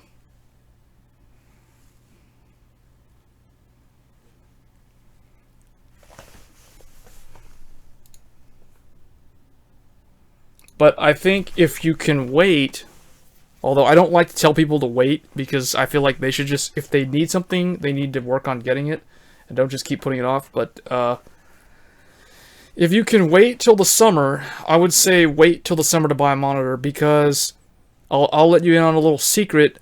There's something called Vega. There's the RX Vega coming out in the summer, probably in like June or May, maybe the spring. Somewhere in May or June, Vega's going to launch, and with it, there's going to be a lot of FreeSync dynamic, or not, there's going to be a lot of HDR monitors, whether they're FreeSync or non-FreeSync. There's going to be HDR, which stands for High Dynamic Range. Those monitors have extremely good color, so unless you're colorblind, then I guess it wouldn't really benefit you that much, but yeah, if you can wait till the summer, the high dynamic range monitors will pretty much seal the deal. Like, a TN panel with HDR is going to be better than an IPS monitor, a standard IPS monitor from today. So yeah.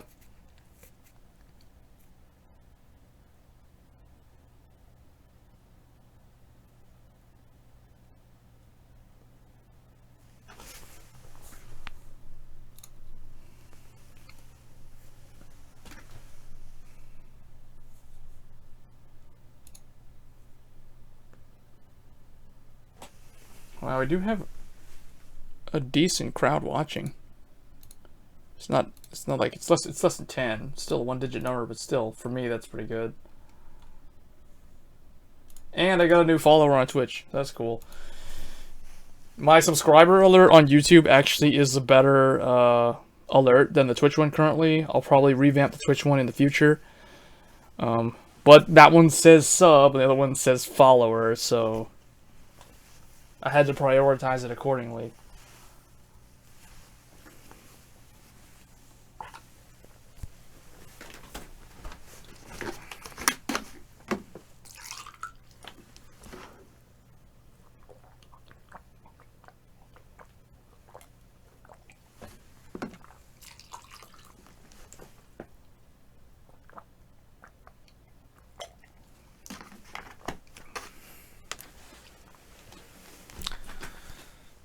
I never would have thought that I would end up with the flagship titanium, the MSI X-Power X370 Gaming Titanium.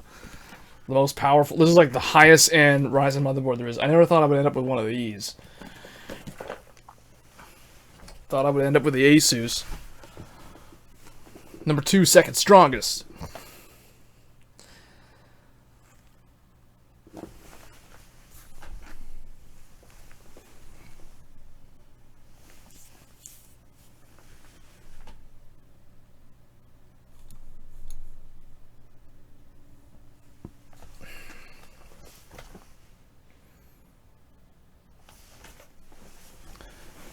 But yeah, if you want to build a gaming PC, if you don't have the money to build one now, or if you can afford to wait and save up more money to get up to like the $800, $900, or maybe $1,000 range for your total budget, I feel like you could build a really good computer in the summer that uses either a Ryzen 6-core or 8-core, like this one, but maybe not this one, maybe the 1700K, or I mean 1700X, or this, I don't know, it's up to you. If you really want to go all out flagship like me, like go all pro with the 1800X, like the super high end one, this one, then you can definitely do that.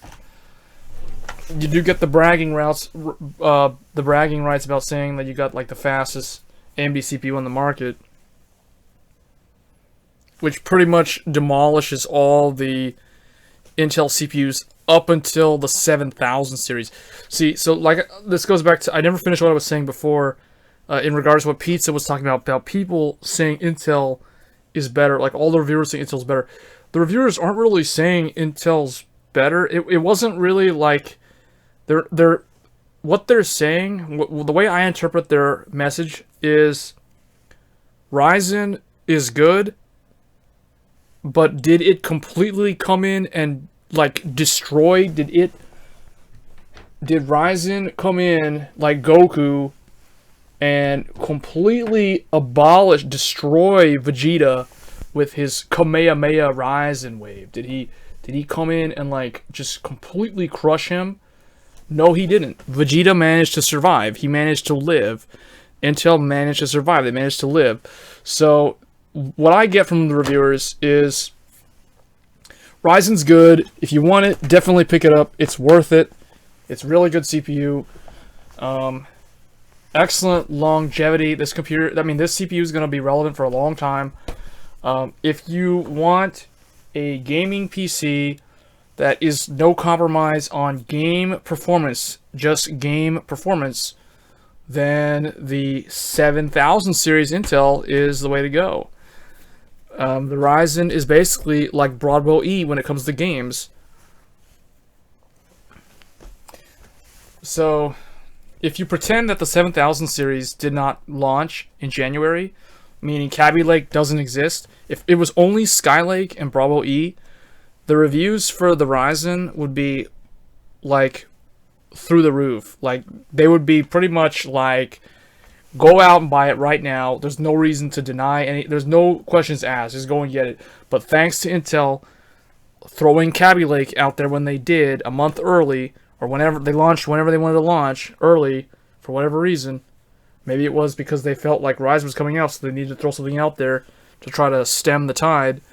And it worked. I mean, Kaby Lake is way ahead of what AMD was targeting. If you remember, Zen was designed to come back and leapfrog AMD 2 generations ahead of where they were. So that roughly puts them at Broadwell to Skylake, somewhere right there, and they hit their target. Like, that's basically how it performs. Kaby Lake would be like it would be like 3 leapfrogs or 4 leapfrogs ahead. So Ryzen needed to go like a little bit further, but I mean, come on, seriously, we can't wait for Ryzen a whole another year for them to make it even better than it is. So they had to get something out there, and what they got out there is excellent. I mean, if it wasn't excellent, I would not have bought it. So if you look at Newegg, at least in the US, I don't know how it is in Germany, but in the US, Ryzen is selling so fast. Amazon.com, you can't get an X370 motherboard. Newegg.com, you cannot get an X370 motherboard. Micro Center, you can't get one. Yeah, it's like gone. It's sold out. Every time I went to Micro Center today, there was at least 3 people in line waiting on a sales associate to bring them their Ryzen CPU and their X370 or their B350. Well, I guess it was a B350 because there was no X370. Like, their motherboard and their CPU. So, yeah, it's selling. So, I don't know, maybe it's just in your area, but it's selling.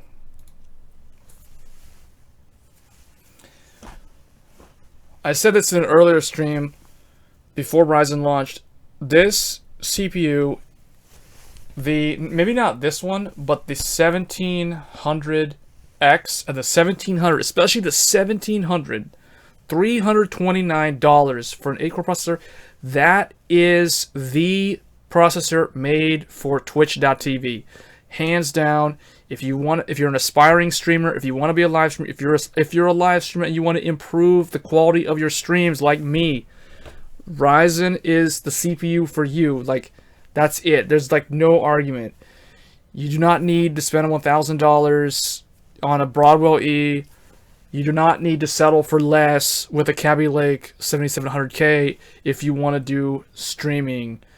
you're just hamstringing yourself.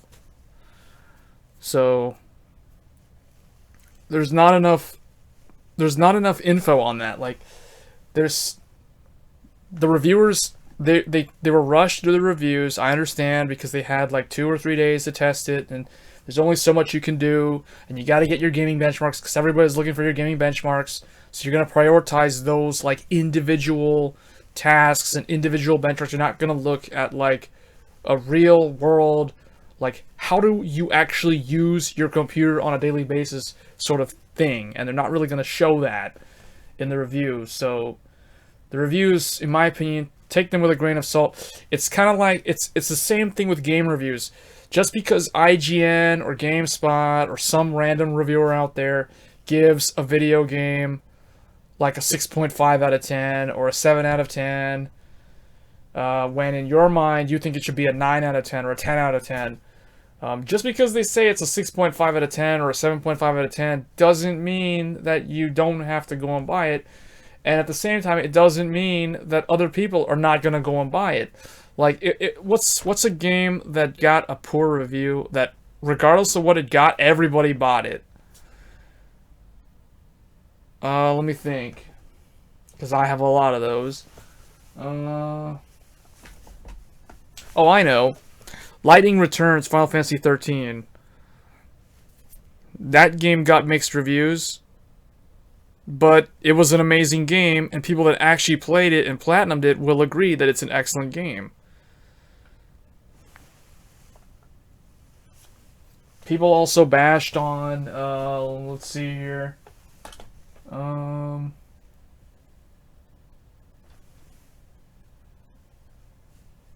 Last Guardian.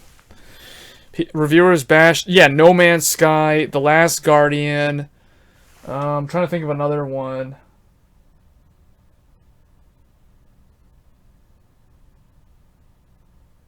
I think the game Catherine. I don't know, that one kind of got mixed reviews, but that one was largely positive.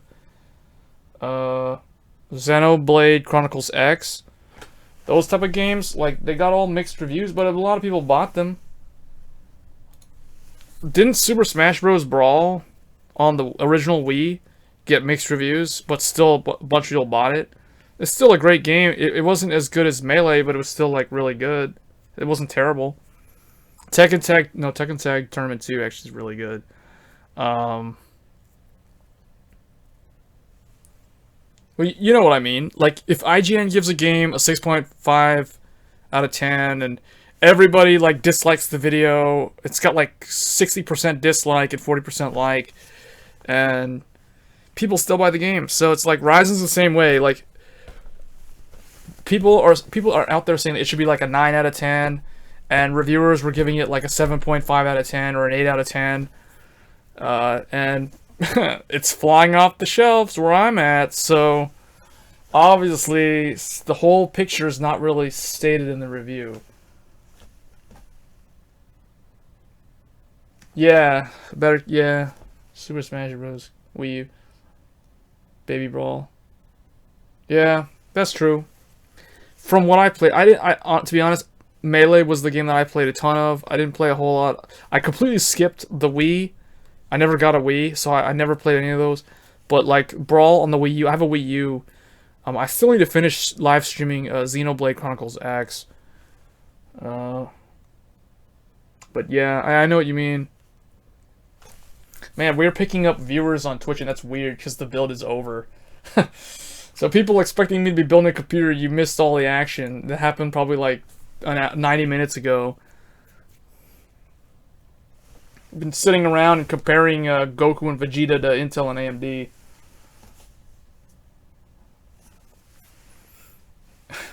Talking about computer parts.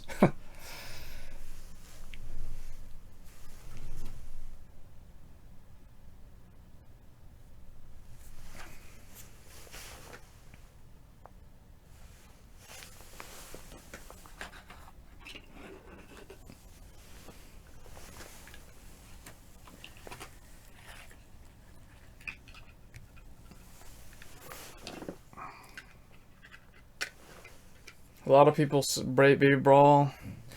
You know, I'm pretty hyped for Tekken 7, actually. I played a lot of Tekken Tag, but I haven't played it in like a couple of years now, so I'm super rusty. But I need to get back in the action for the Tekken Tag. I mean, not Tekken Tag, Tekken 7.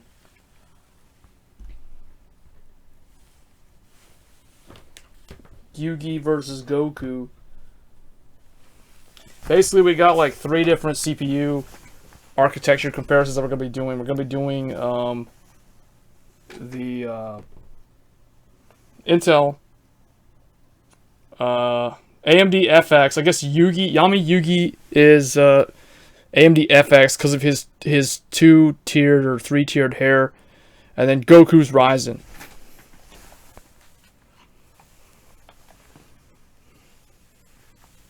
Ryzen 7, right?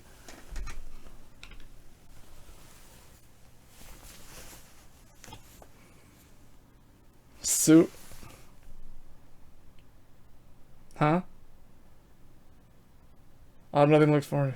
Feels bad, man. Huh? Oh, wait, what? Oh, because I just said you missed the whole build?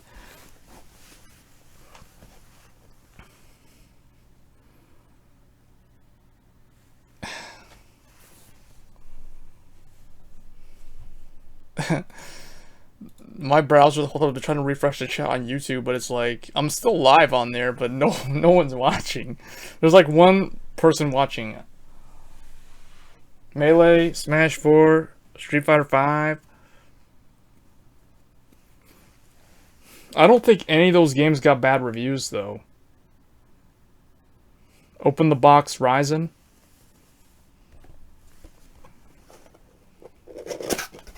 You want to see what's in the box?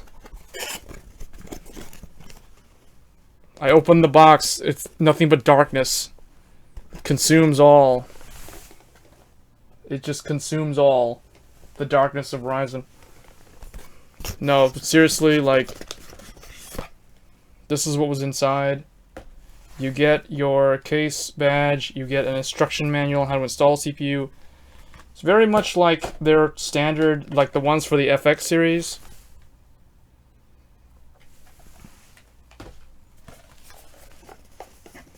Oh, I will say one thing that I noticed that's different about Ryzen compared to the older AMD CPUs.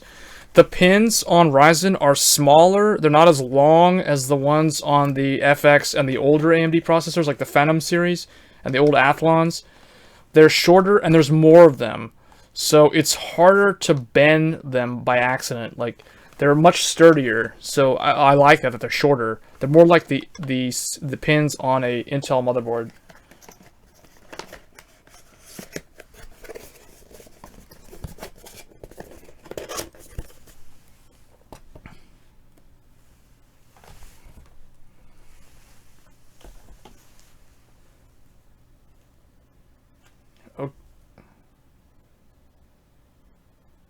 Oh. Oh, yeah. I keep forgetting there's like a delay on the stream. That's a good question. I'm so glad someone actually mentioned Soul Calibur because I was under the impression that Bandai Namco completely forgot about Soul Calibur and never gonna make it again. I mean, they never released a trailer, they never showed anything. The last Soul Calibur game was the Soul Calibur Legends, whatever, which was kind of like the equivalent of Tekken Revolution, but I don't think it ever really took off. Before that, the actual game was like Soul Calibur 5, and that was like 2012. That was January 2012. Dude, Soul Calibur 5 is so old. It's older than this. It's old. Wait, no, it's older than the Ivy Bridge Core i5 sitting on the table here. The only thing older than Soul Calibur 5 on this table is the Phantom and the Athlon. And those things are like 2010 CPUs, 2009, 2010. That's really old. You know, I quit Soul Calibur because of Soul Calibur 5. I hated Soul Calibur 5. I didn't hate the combat system. I actually loved the combat system in Soul Calibur 5. I thought it was a big improvement over Soul Calibur 4. I just hated that they killed off the cast. What did they do to the characters? Why'd they have to ruin the cast? They ruined Soul Calibur's story, so like everybody kind of hated it. So I guess that's why it's dead. It's because of the whole create a soul, like you create your own character in Soul Calibur 3, and then they ported that over to Soul Calibur 4, and it was never as good as it was in Soul Calibur 3. Soul Calibur 2 is still my favorite Soul Calibur. In terms of competitive action, Soul Calibur 2 hands down is my favorite. In terms of like customization and build a character type of thing and fool around, Soul Calibur 3 is the best. And then for graphics, Soul Calibur 4 is the best because it still had all the old characters. And Soul Calibur 5 was just probably a better battle system than 4. But it was like they turned everything into DLC, and that just kind of killed it.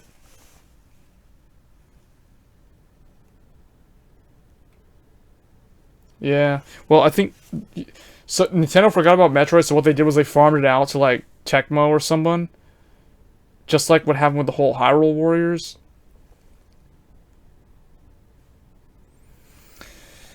I would stream more Nintendo games, but I'm always afraid that Nintendo is gonna try to like hit me with a takedown notice.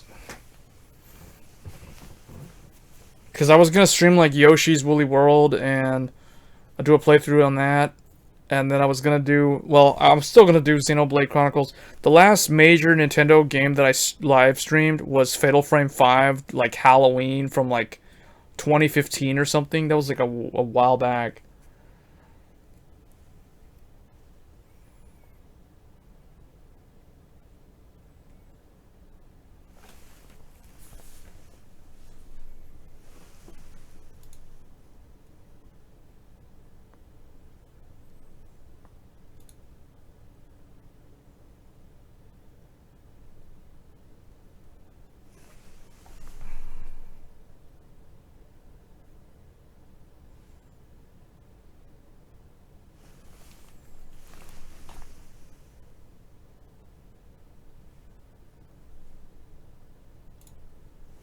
Yeah, actually, it is better when I have more viewers like this, because I can actually interact with you guys a lot better, and the discussions are more interesting than when it's just like me talking to myself.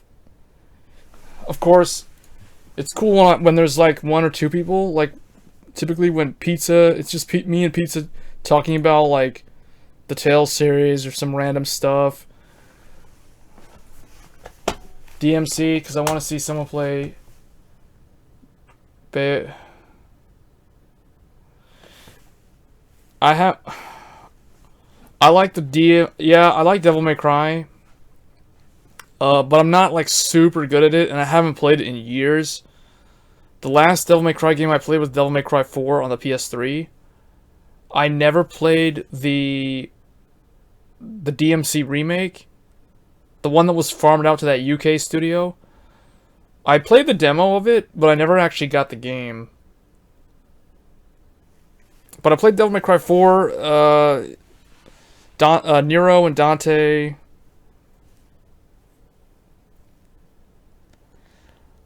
Yeah, it's been years since I played like those challenging action games like Devil May Cry. I was a big fan of Ninja Gaiden on the Xbox, the original Xbox, like Ninja Gaiden Black, and then Ninja Gaiden Sigma, which was a remake of Ninja Gaiden on the PS3. I played that. And then Ninja Gaiden Sigma 2, which was my favorite one because it had co-op, and you could play as Momiji and Rachel and Ayane. And then Ninja Gaiden 3 Razor's Edge swapped Rachel for Kasumi. Or wait, maybe was Rachel still in that? No, Rachel wasn't playable in that game. At least they don't. Yeah, she wasn't playable in that game. But Ninja Gaiden 3 was not a good game. But yeah, Devil May Cry 3, Devil May Cry 4, those are like my favorite Devil May Crys. I never finished Devil May Cry 1 and 2. I only finished Devil May Cry 3 and 4. And I played those a couple times. But yeah, if you're looking for someone to do like those crazy mad combo in Devil May Cry, I'm not the person. Like, I would have to pick up that game and practice to be able to do that. I'm a big fan of Dark Souls, Dark Souls 2, Bloodborne, Demon Souls, uh, Dark Souls 3.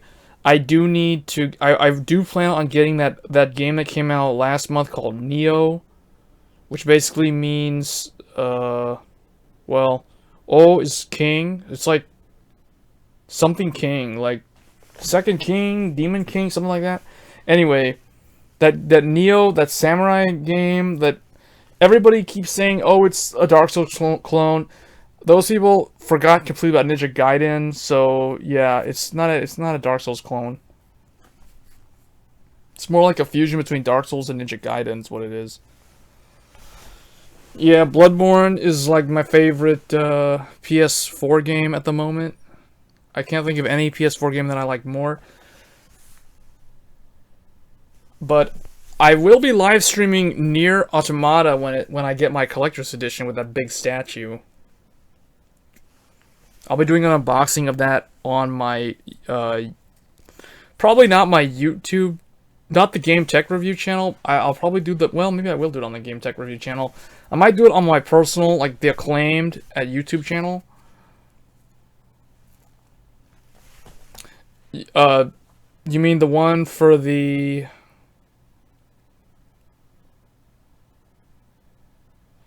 new Zelda game, right?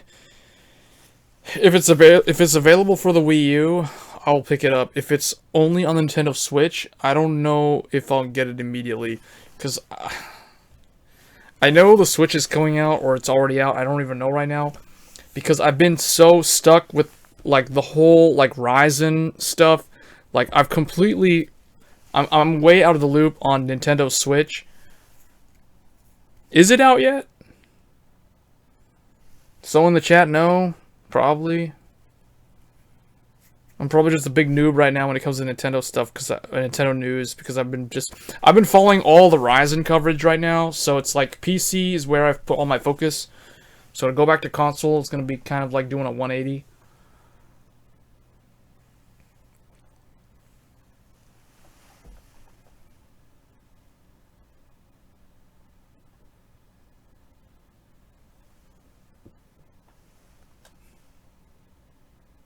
Oh, today? Today? Today was also the Tri 3 release. And I completely messed up. For those of you that watch my Vanguard stuff, I completely screwed up. Again, we can all thank our good friend RYZEN for that, because like there's no Tri 3 coverage from me, at least not right now. It's gonna be super late when Tri 3 shows up on my channel. But yeah, there's gonna be a bunch of RYZEN videos in the next week or so, and Nier for PS4. Are you serious? Oh, please don't remind me of that. I looked at that and I was like, you know what? GG, I should have bought those boxes when I had the chance. But I spent all my money on AMD Ryzen that I got no money left over for Vanguard right now. So, because I said it, right? That was like the only deck that I was going to build. Like, it was going to be, like,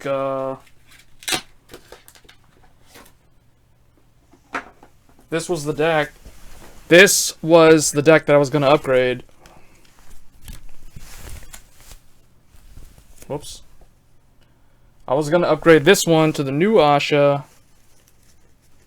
And the Nintendo Switch came out, and Tri 3 came out, and RYZEN came out. So it's like, what is going on, people? Space Year releases, like, everyone's just like launching all their new platforms, all their new products, all at the same time. It's like, have mercy. So now I'm stuck with a Neo Nectar deck. These are basically my main decks, people. Those who watch Vanguard, like the Neo Nectar, Blooms, the Revenger, Raging Form Dragon, the one that I did like a few weeks ago, that's like one of my main decks. So that's my Shadow Paladin one. for Diablo, Strides for the win, and of course my friend Kaitoshiki with his ace, and our friend the Griffin, all that random stuff.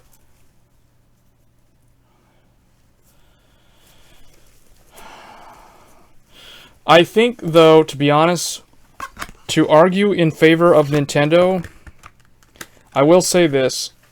The Switch is a very good idea. I definitely think that console manufacturers should have came up with that idea a long time ago. Like, making a console modular, like what they do with the Switch. Because consoles can't really compete with PC in terms of horsepower, but where they can compete with PC is with the games. Like, I'll give you an example. I bought PS4 strictly for Bloodborne. Like, I bought PS4 a month before Bloodborne came out. Like, in February of 2015, I bought my PS4, not because I wanted a PS4, but because I wanted to play Bloodborne. So that's an example of the game being so compellingly good, or that's not even the right way of saying that sentence, but so good, the game is so good that it can compel the consumer to give their money to the console manufacturer. And that was back when the PS4 was still like $400 US. So that, my friends, is the cost of a Ryzen 1700X. Bloodborne will never be on the PC. Although I guess I should never say never, but Bloodborne will never be... Let's look at it this way. Bloodborne will never be on the PC in the next 4 years. 4 more years. No, we don't know when it'll ever come to the PC. Because Bloodborne belongs to Sony. Sony owns the rights to Bloodborne. Does not belong. They are the publisher. And that's the reason why Bloodborne has much better music than Dark Souls, for those wondering. That is also the reason why Demon Souls, one of my favorite games on the PS3 era, will never be on the PC. Demon Souls came out in 2009. Is it on the PC? No.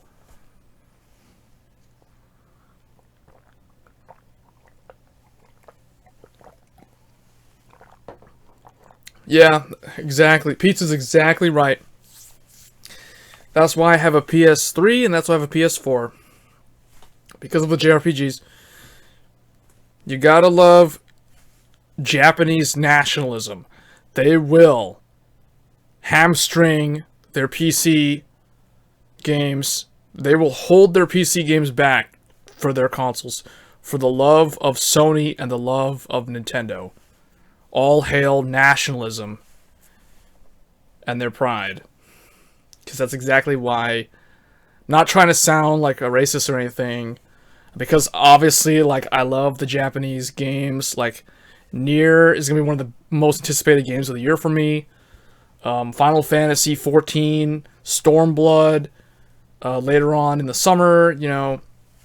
But I'm just saying, like, PS3 has games on it that PC still does not have, and for all we know, will never have, unless somebody can figure out how to emulate a PS3, but by the time you emulate a PS3, you'll probably be on like a 32-core Ryzen CPU.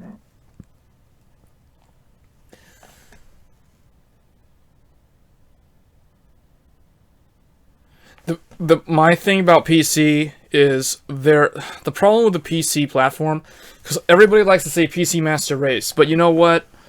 There is something to be said for console games in terms of stability. Like, if I load up a console game, I don't have to worry about it randomly crashing and exiting me out to desktop, or running into a random DLL error, or a hard crash. You know, like, remember, do we need to think of Batman Arkham City? Do we need to recall those sort of games? Watch Dogs, the original one. The Witcher 3 at launch was terrible on PC. Even Tomb Raider had issues at launch on PC. Yeah, so all those, like, I don't like when people say PC Master Race or console peasant, or I hate hearing that because it's like, that's such a stupid thing to do because, like, it's all about games, and PC is not, like, without issues, is what I'm trying to say. Like, people who say PC is a superior experience, yes and no. You've got a lot more, you have to deal a lot more with hacking and, like, people, like, hacking on maps and all that kind of stuff. Back in the day, not so much now because of all the DRM clients with Steam and all that stuff. But not going into any of that. There's a lot of bugs at the time of release. There's stability issues. There's drivers issues. NVIDIA's constantly having to release like day one driver updates. AMD's having to respond with the Radeon updates. It's kind of stupid now in that sense. At least with the console, like when I get my collector's edition, Nier Automata with the big statue from Square Enix on Tuesday this coming week, I'm not gonna have to worry about the game crashing on me while I'm like live streaming it.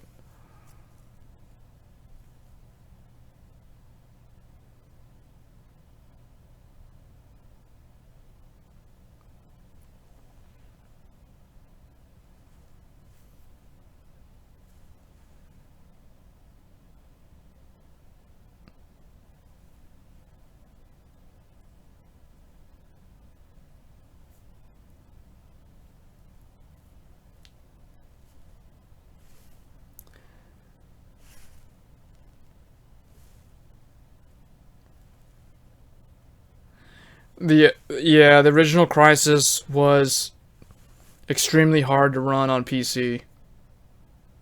Even like the highest end ATI or Nvidia graphics card at the time wasn't able to handle Crysis at 60 FPS.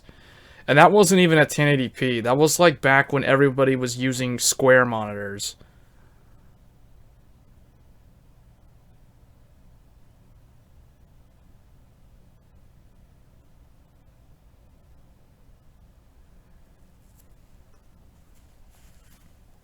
PC is not really greater than console. It really depends on what you're talking about. You have to frame the argument better than saying that. So I can say console is greater than PC, but it's like anyone can say PC is greater than console. Anyone can say console is greater than PC. But if they don't frame their argument, it's a pointless statement. It has no meaning.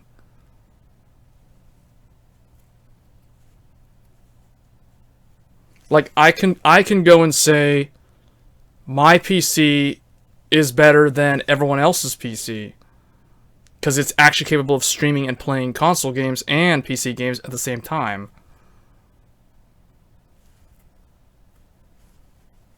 But what's free games?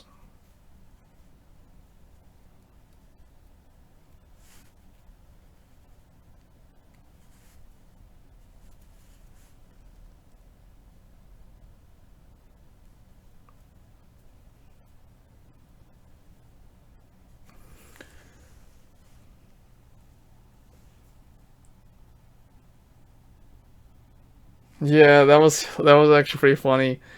Crisis.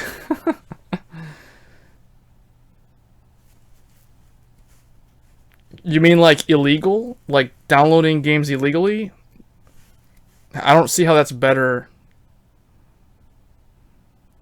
That doesn't necessarily make it better.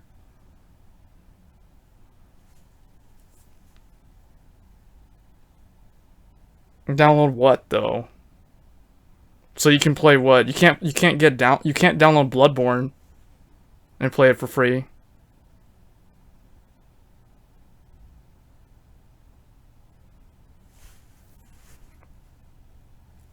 My problem with PC right now is at least with Steam and the like I don't have anything against indie developers, but like there's just so many of them. It just feels so spammy right now.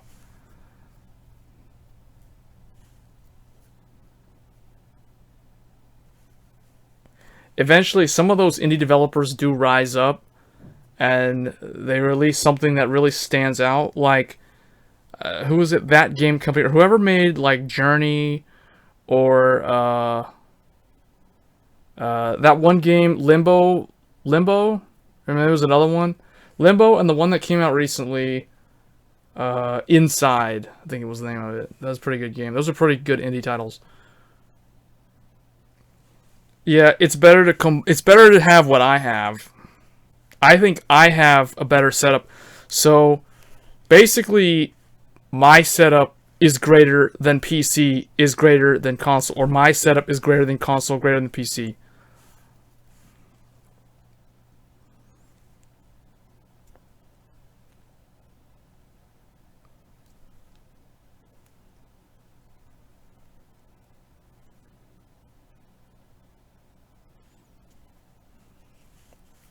So it's, I don't know, like we don't need to go further on this discussion, on that discussion about the PC being so great. I still don't really agree, because it depends, like, what game you're playing, what games you enjoy playing. It's too much of an opinionated statement to debate it any further.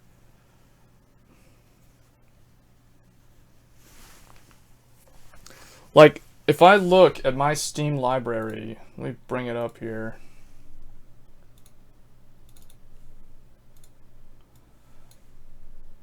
I have 94 games on my Steam library.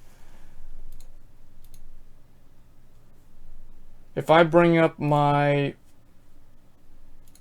collection for my PS4, let me see, how many games is that? 1, 5, 40. So I have 40 PS4 games and 94 Steam games. If I look at my PS3 collection,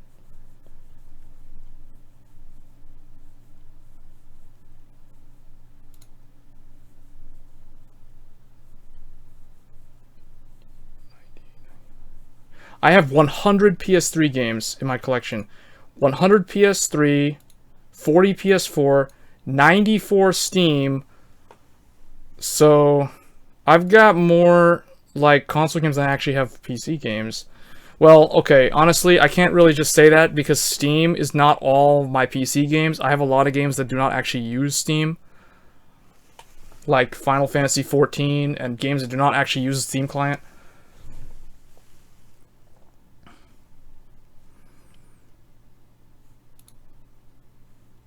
In my eyes, it depends. In my eyes, a great game is greater than a non-great game. That's the way I look at it.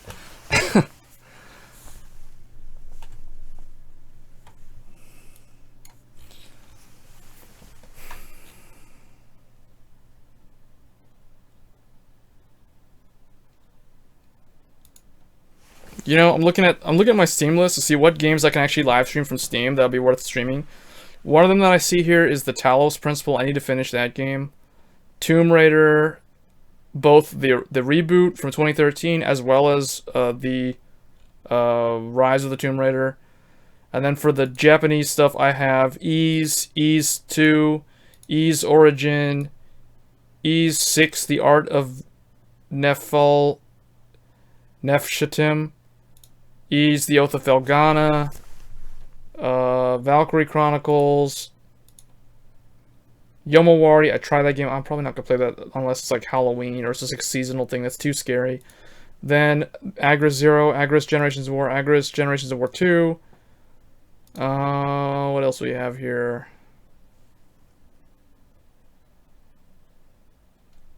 Well, that depends. I don't play CSGO, so I don't really think of CSGO as that great of a game.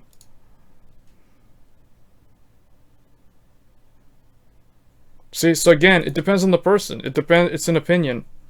Some people will disagree.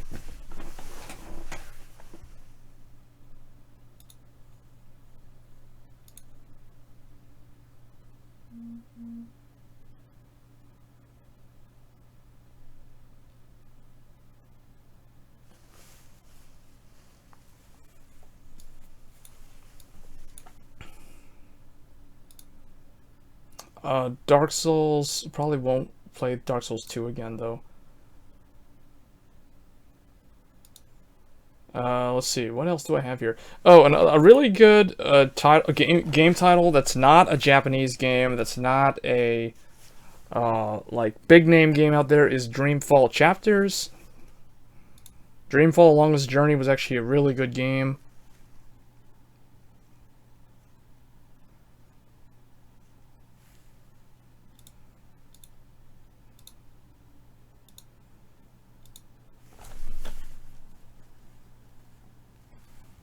I already pre-ordered Nier.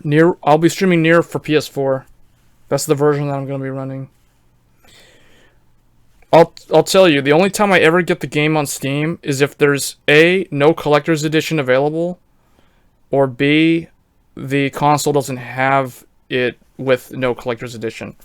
I will get the game on PC if there's no collector's edition that's console exclusive. And eventually I will get the game on PC if it's like on a fire sale.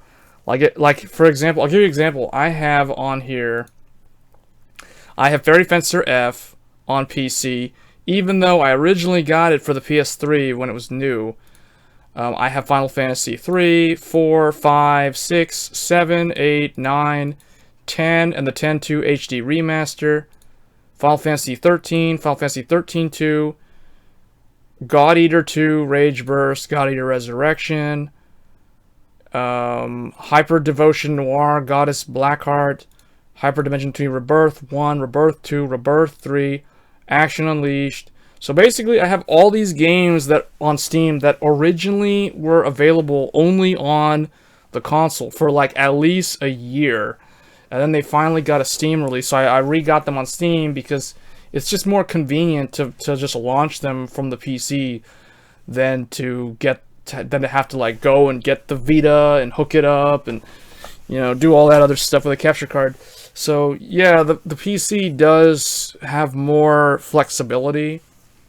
So that's one argument in favor of the PC.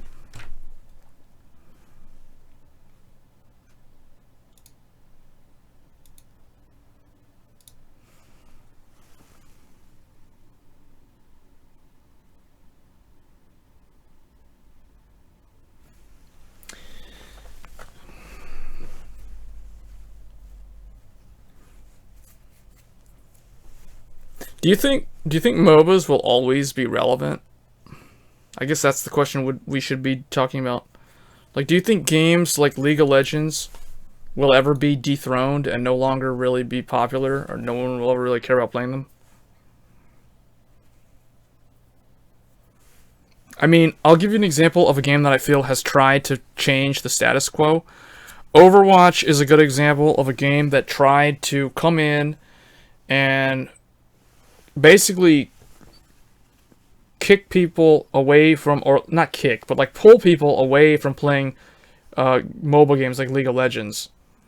And for a while it seemed like it succeeded, but I feel like most people went back to League of Legends. They went back to their MOBAs, their traditional MOBAs, with bird's eye view. Either because A, they're not good at first-person shooters, or B, they have issues with playing first-person shooters. Some people actually get motion sickness from playing FPS games after extended periods of time, especially if they suffer from epilepsy or that sort of thing.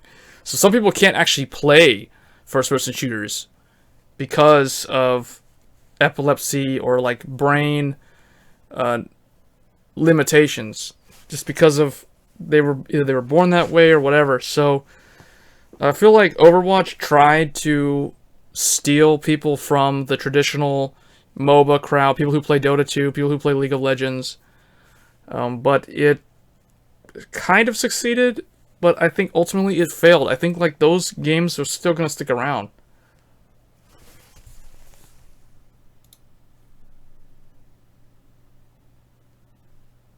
We have another viewer, Jivel95. I'm not sure how he or she found the stream, unless they were looking specifically for RYZEN content, but you kind of are a little late to see any of that.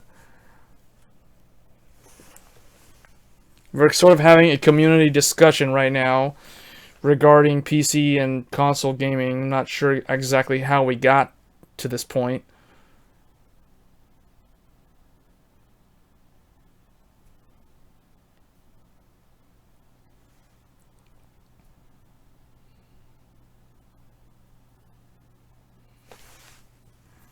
Wow, this stream is actually going a lot longer than I thought. I did not know we were talking this long about this stuff. But actually, I think we got a pretty good discussion in.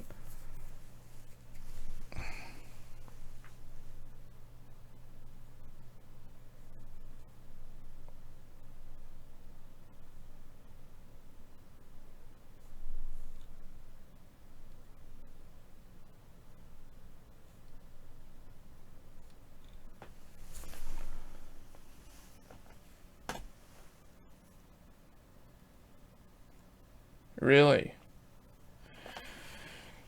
Well, you may have issues with VR then, because virtual reality gaming is a lot like that.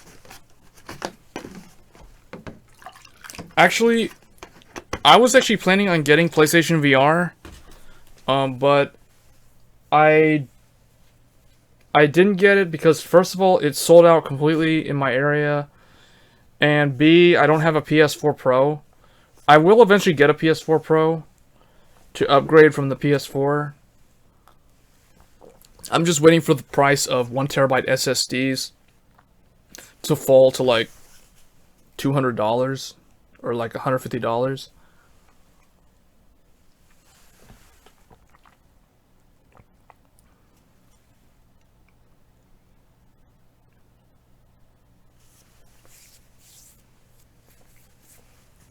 Then I'll upgrade to it because I think PSVR is right now in terms of VR. PSVR is the best one. PC like HTC Vive is way too much money, and Oculus, because Facebook bought it, that's an automatic no-no. But yeah. I'm waiting for like HTC to release an updated Vive, like the Vive 2 or something. Something that's not so top heavy, because when I tried the Vive, it was so heavy on my face. I was like, "What is this thing? This is not immersive at all." And then the Oculus was nice, but what do I want to do if I want to use my own headphones? Or what do I want to do if I want to play a game that you can't run on Oculus because Facebook tries to do their own little thing. So VR in the PC world right now is kind of flaky. But at least with a console one, they have stuff that's actually worth trying. But it's still a little bit too pricey in my opinion. And it's really not worth getting unless you have a PS4 Pro. Because otherwise you're going to be playing like on a regular PS4, PlayStation VR is not all that great.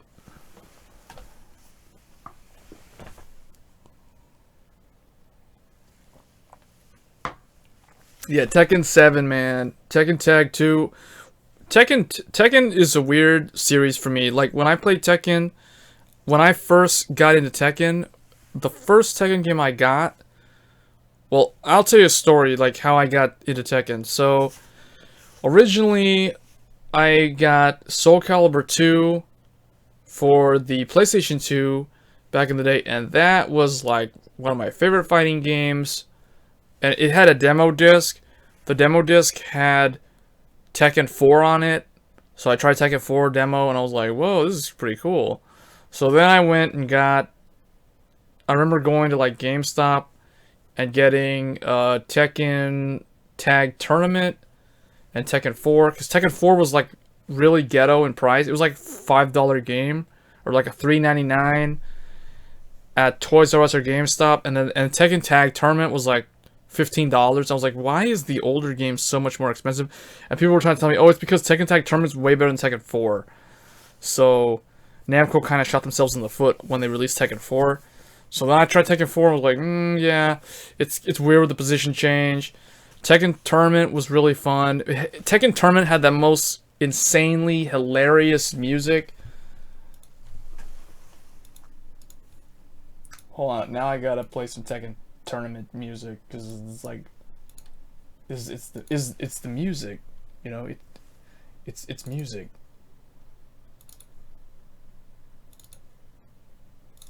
Tekken Tag, where is it? I don't even know which one it is.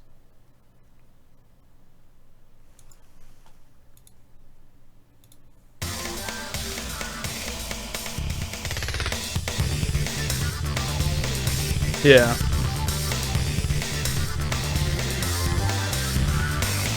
Wait, where's the one? Like my favorite one. This is my favorite one. Cause this one I'll never forget. Cause I would die on this boss fight on the highest difficulty level.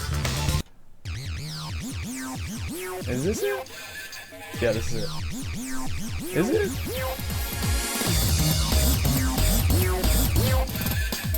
This is not it.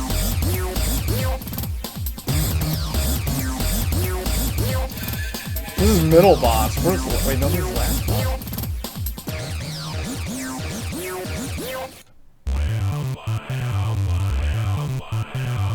That's not it. I'm trying to find that song that's like the final boss. Unknown, where is it? Oh, last boss? That might be the other one.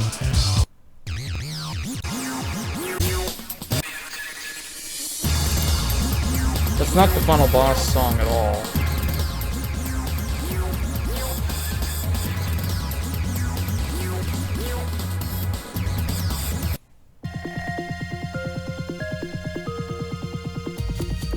Okay, this is completely wrong. Let me find it here. Right, oh, here it is. I found it.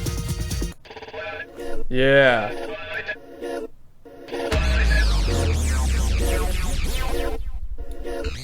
But anyway, that's how I got into Tekken. And then Tekken 5 came out. And that was my favorite Tekken game for a long time.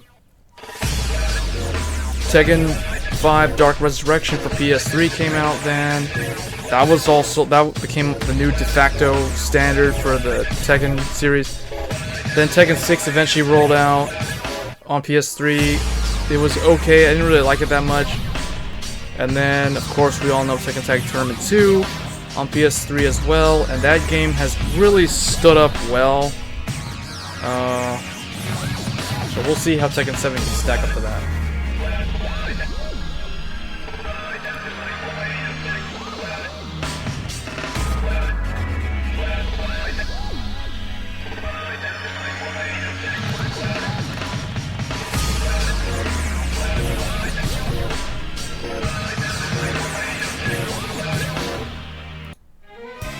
Tekken Tag Tournament 2 had really good, also in my opinion, has a very underrated soundtrack.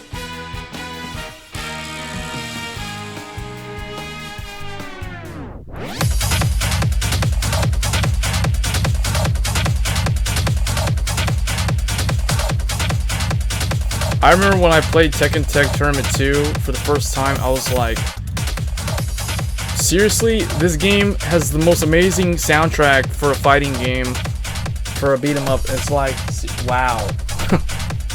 It was so underrated. All the other fighters at the time, like Dead or Alive 5, which came out, I think, around the same time that Tag 2 came out. And that was like, that was a big deal, because that was Team Ninja, Koei Tecmo's return to the fighting game arena. But yeah, Tekken Tag 2 was straight up better. Hands down, way better game. At least at the competitive level. And the Mortal Kombat isn't really fully 3D though. It's kind of like Street Fighter.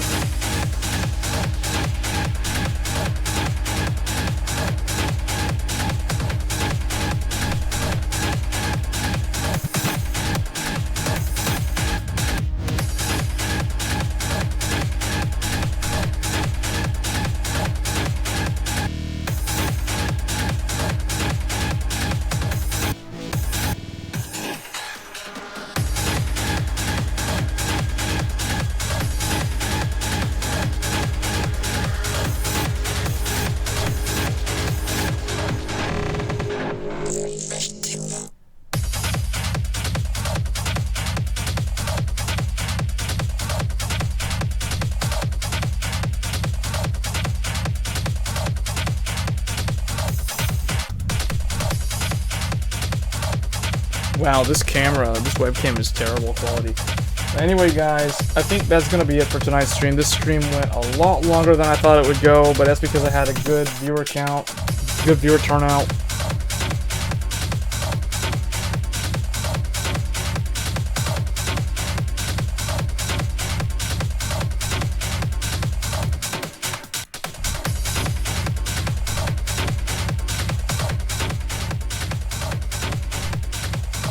So like I said, I'm going to be doing benchmarks and a full review video on the 1800X. We'll try to cover other stuff like gaming and Vanguard and all that stuff in the future.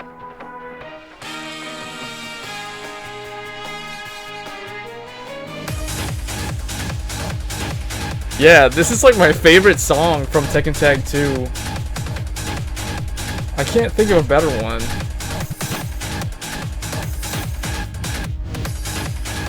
Like when I think of Tekken Tag 2, I think of like martial law and either martial law fighting Fang or fighting Paul or one of the other, like one of the Mishimas on that boat and this music playing. Like that's the first thing that I think of when I think of Tekken Tag 2.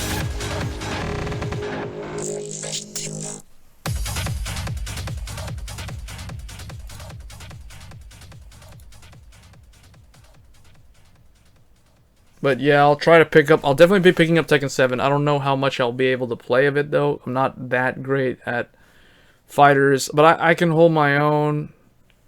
In tag, it was really fun doing the tag crash and the combos. The tag combos. We won't be able to do that in Tekken 7. But we'll see. I think it'll still be a whole lot of fun. I'm trying to think what other games I'm looking forward to this year. Besides Nier, the new Final Fantasy 14, Tekken 7. Oh, if Dissidia for PlayStation 4 comes out, that's another really good one.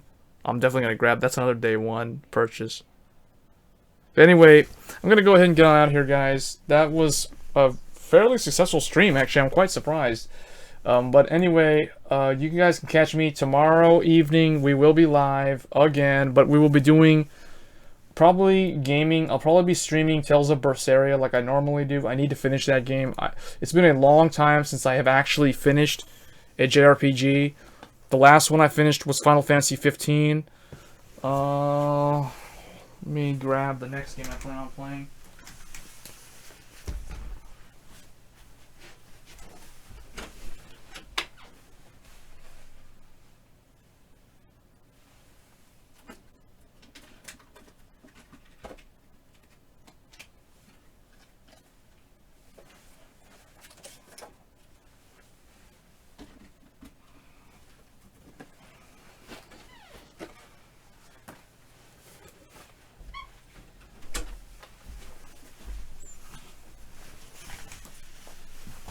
So for those wondering what other games you can expect to see on this channel, get these out of the way.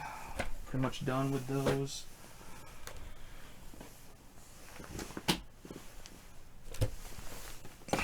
Oh, now all these guys are in the way. We will be streaming this game, Tales of Zestiria. I need to finish that one.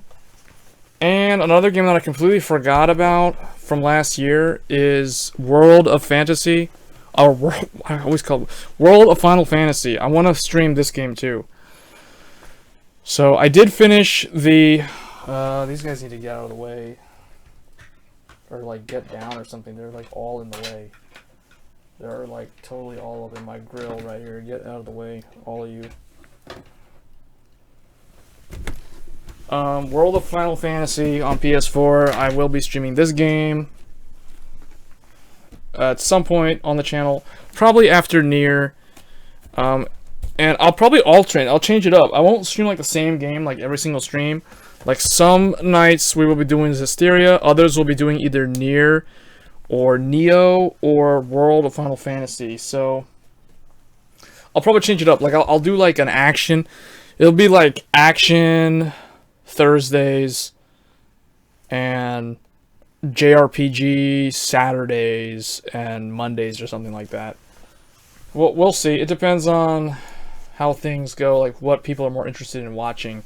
But this channel is basically going to be JRPG and action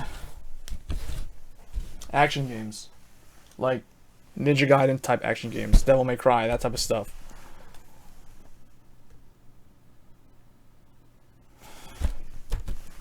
Really?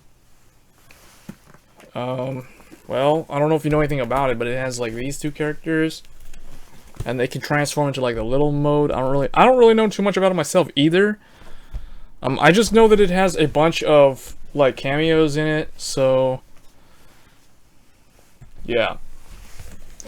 Definitely be playing this. Hopefully we can get a lot of followers from playing this game.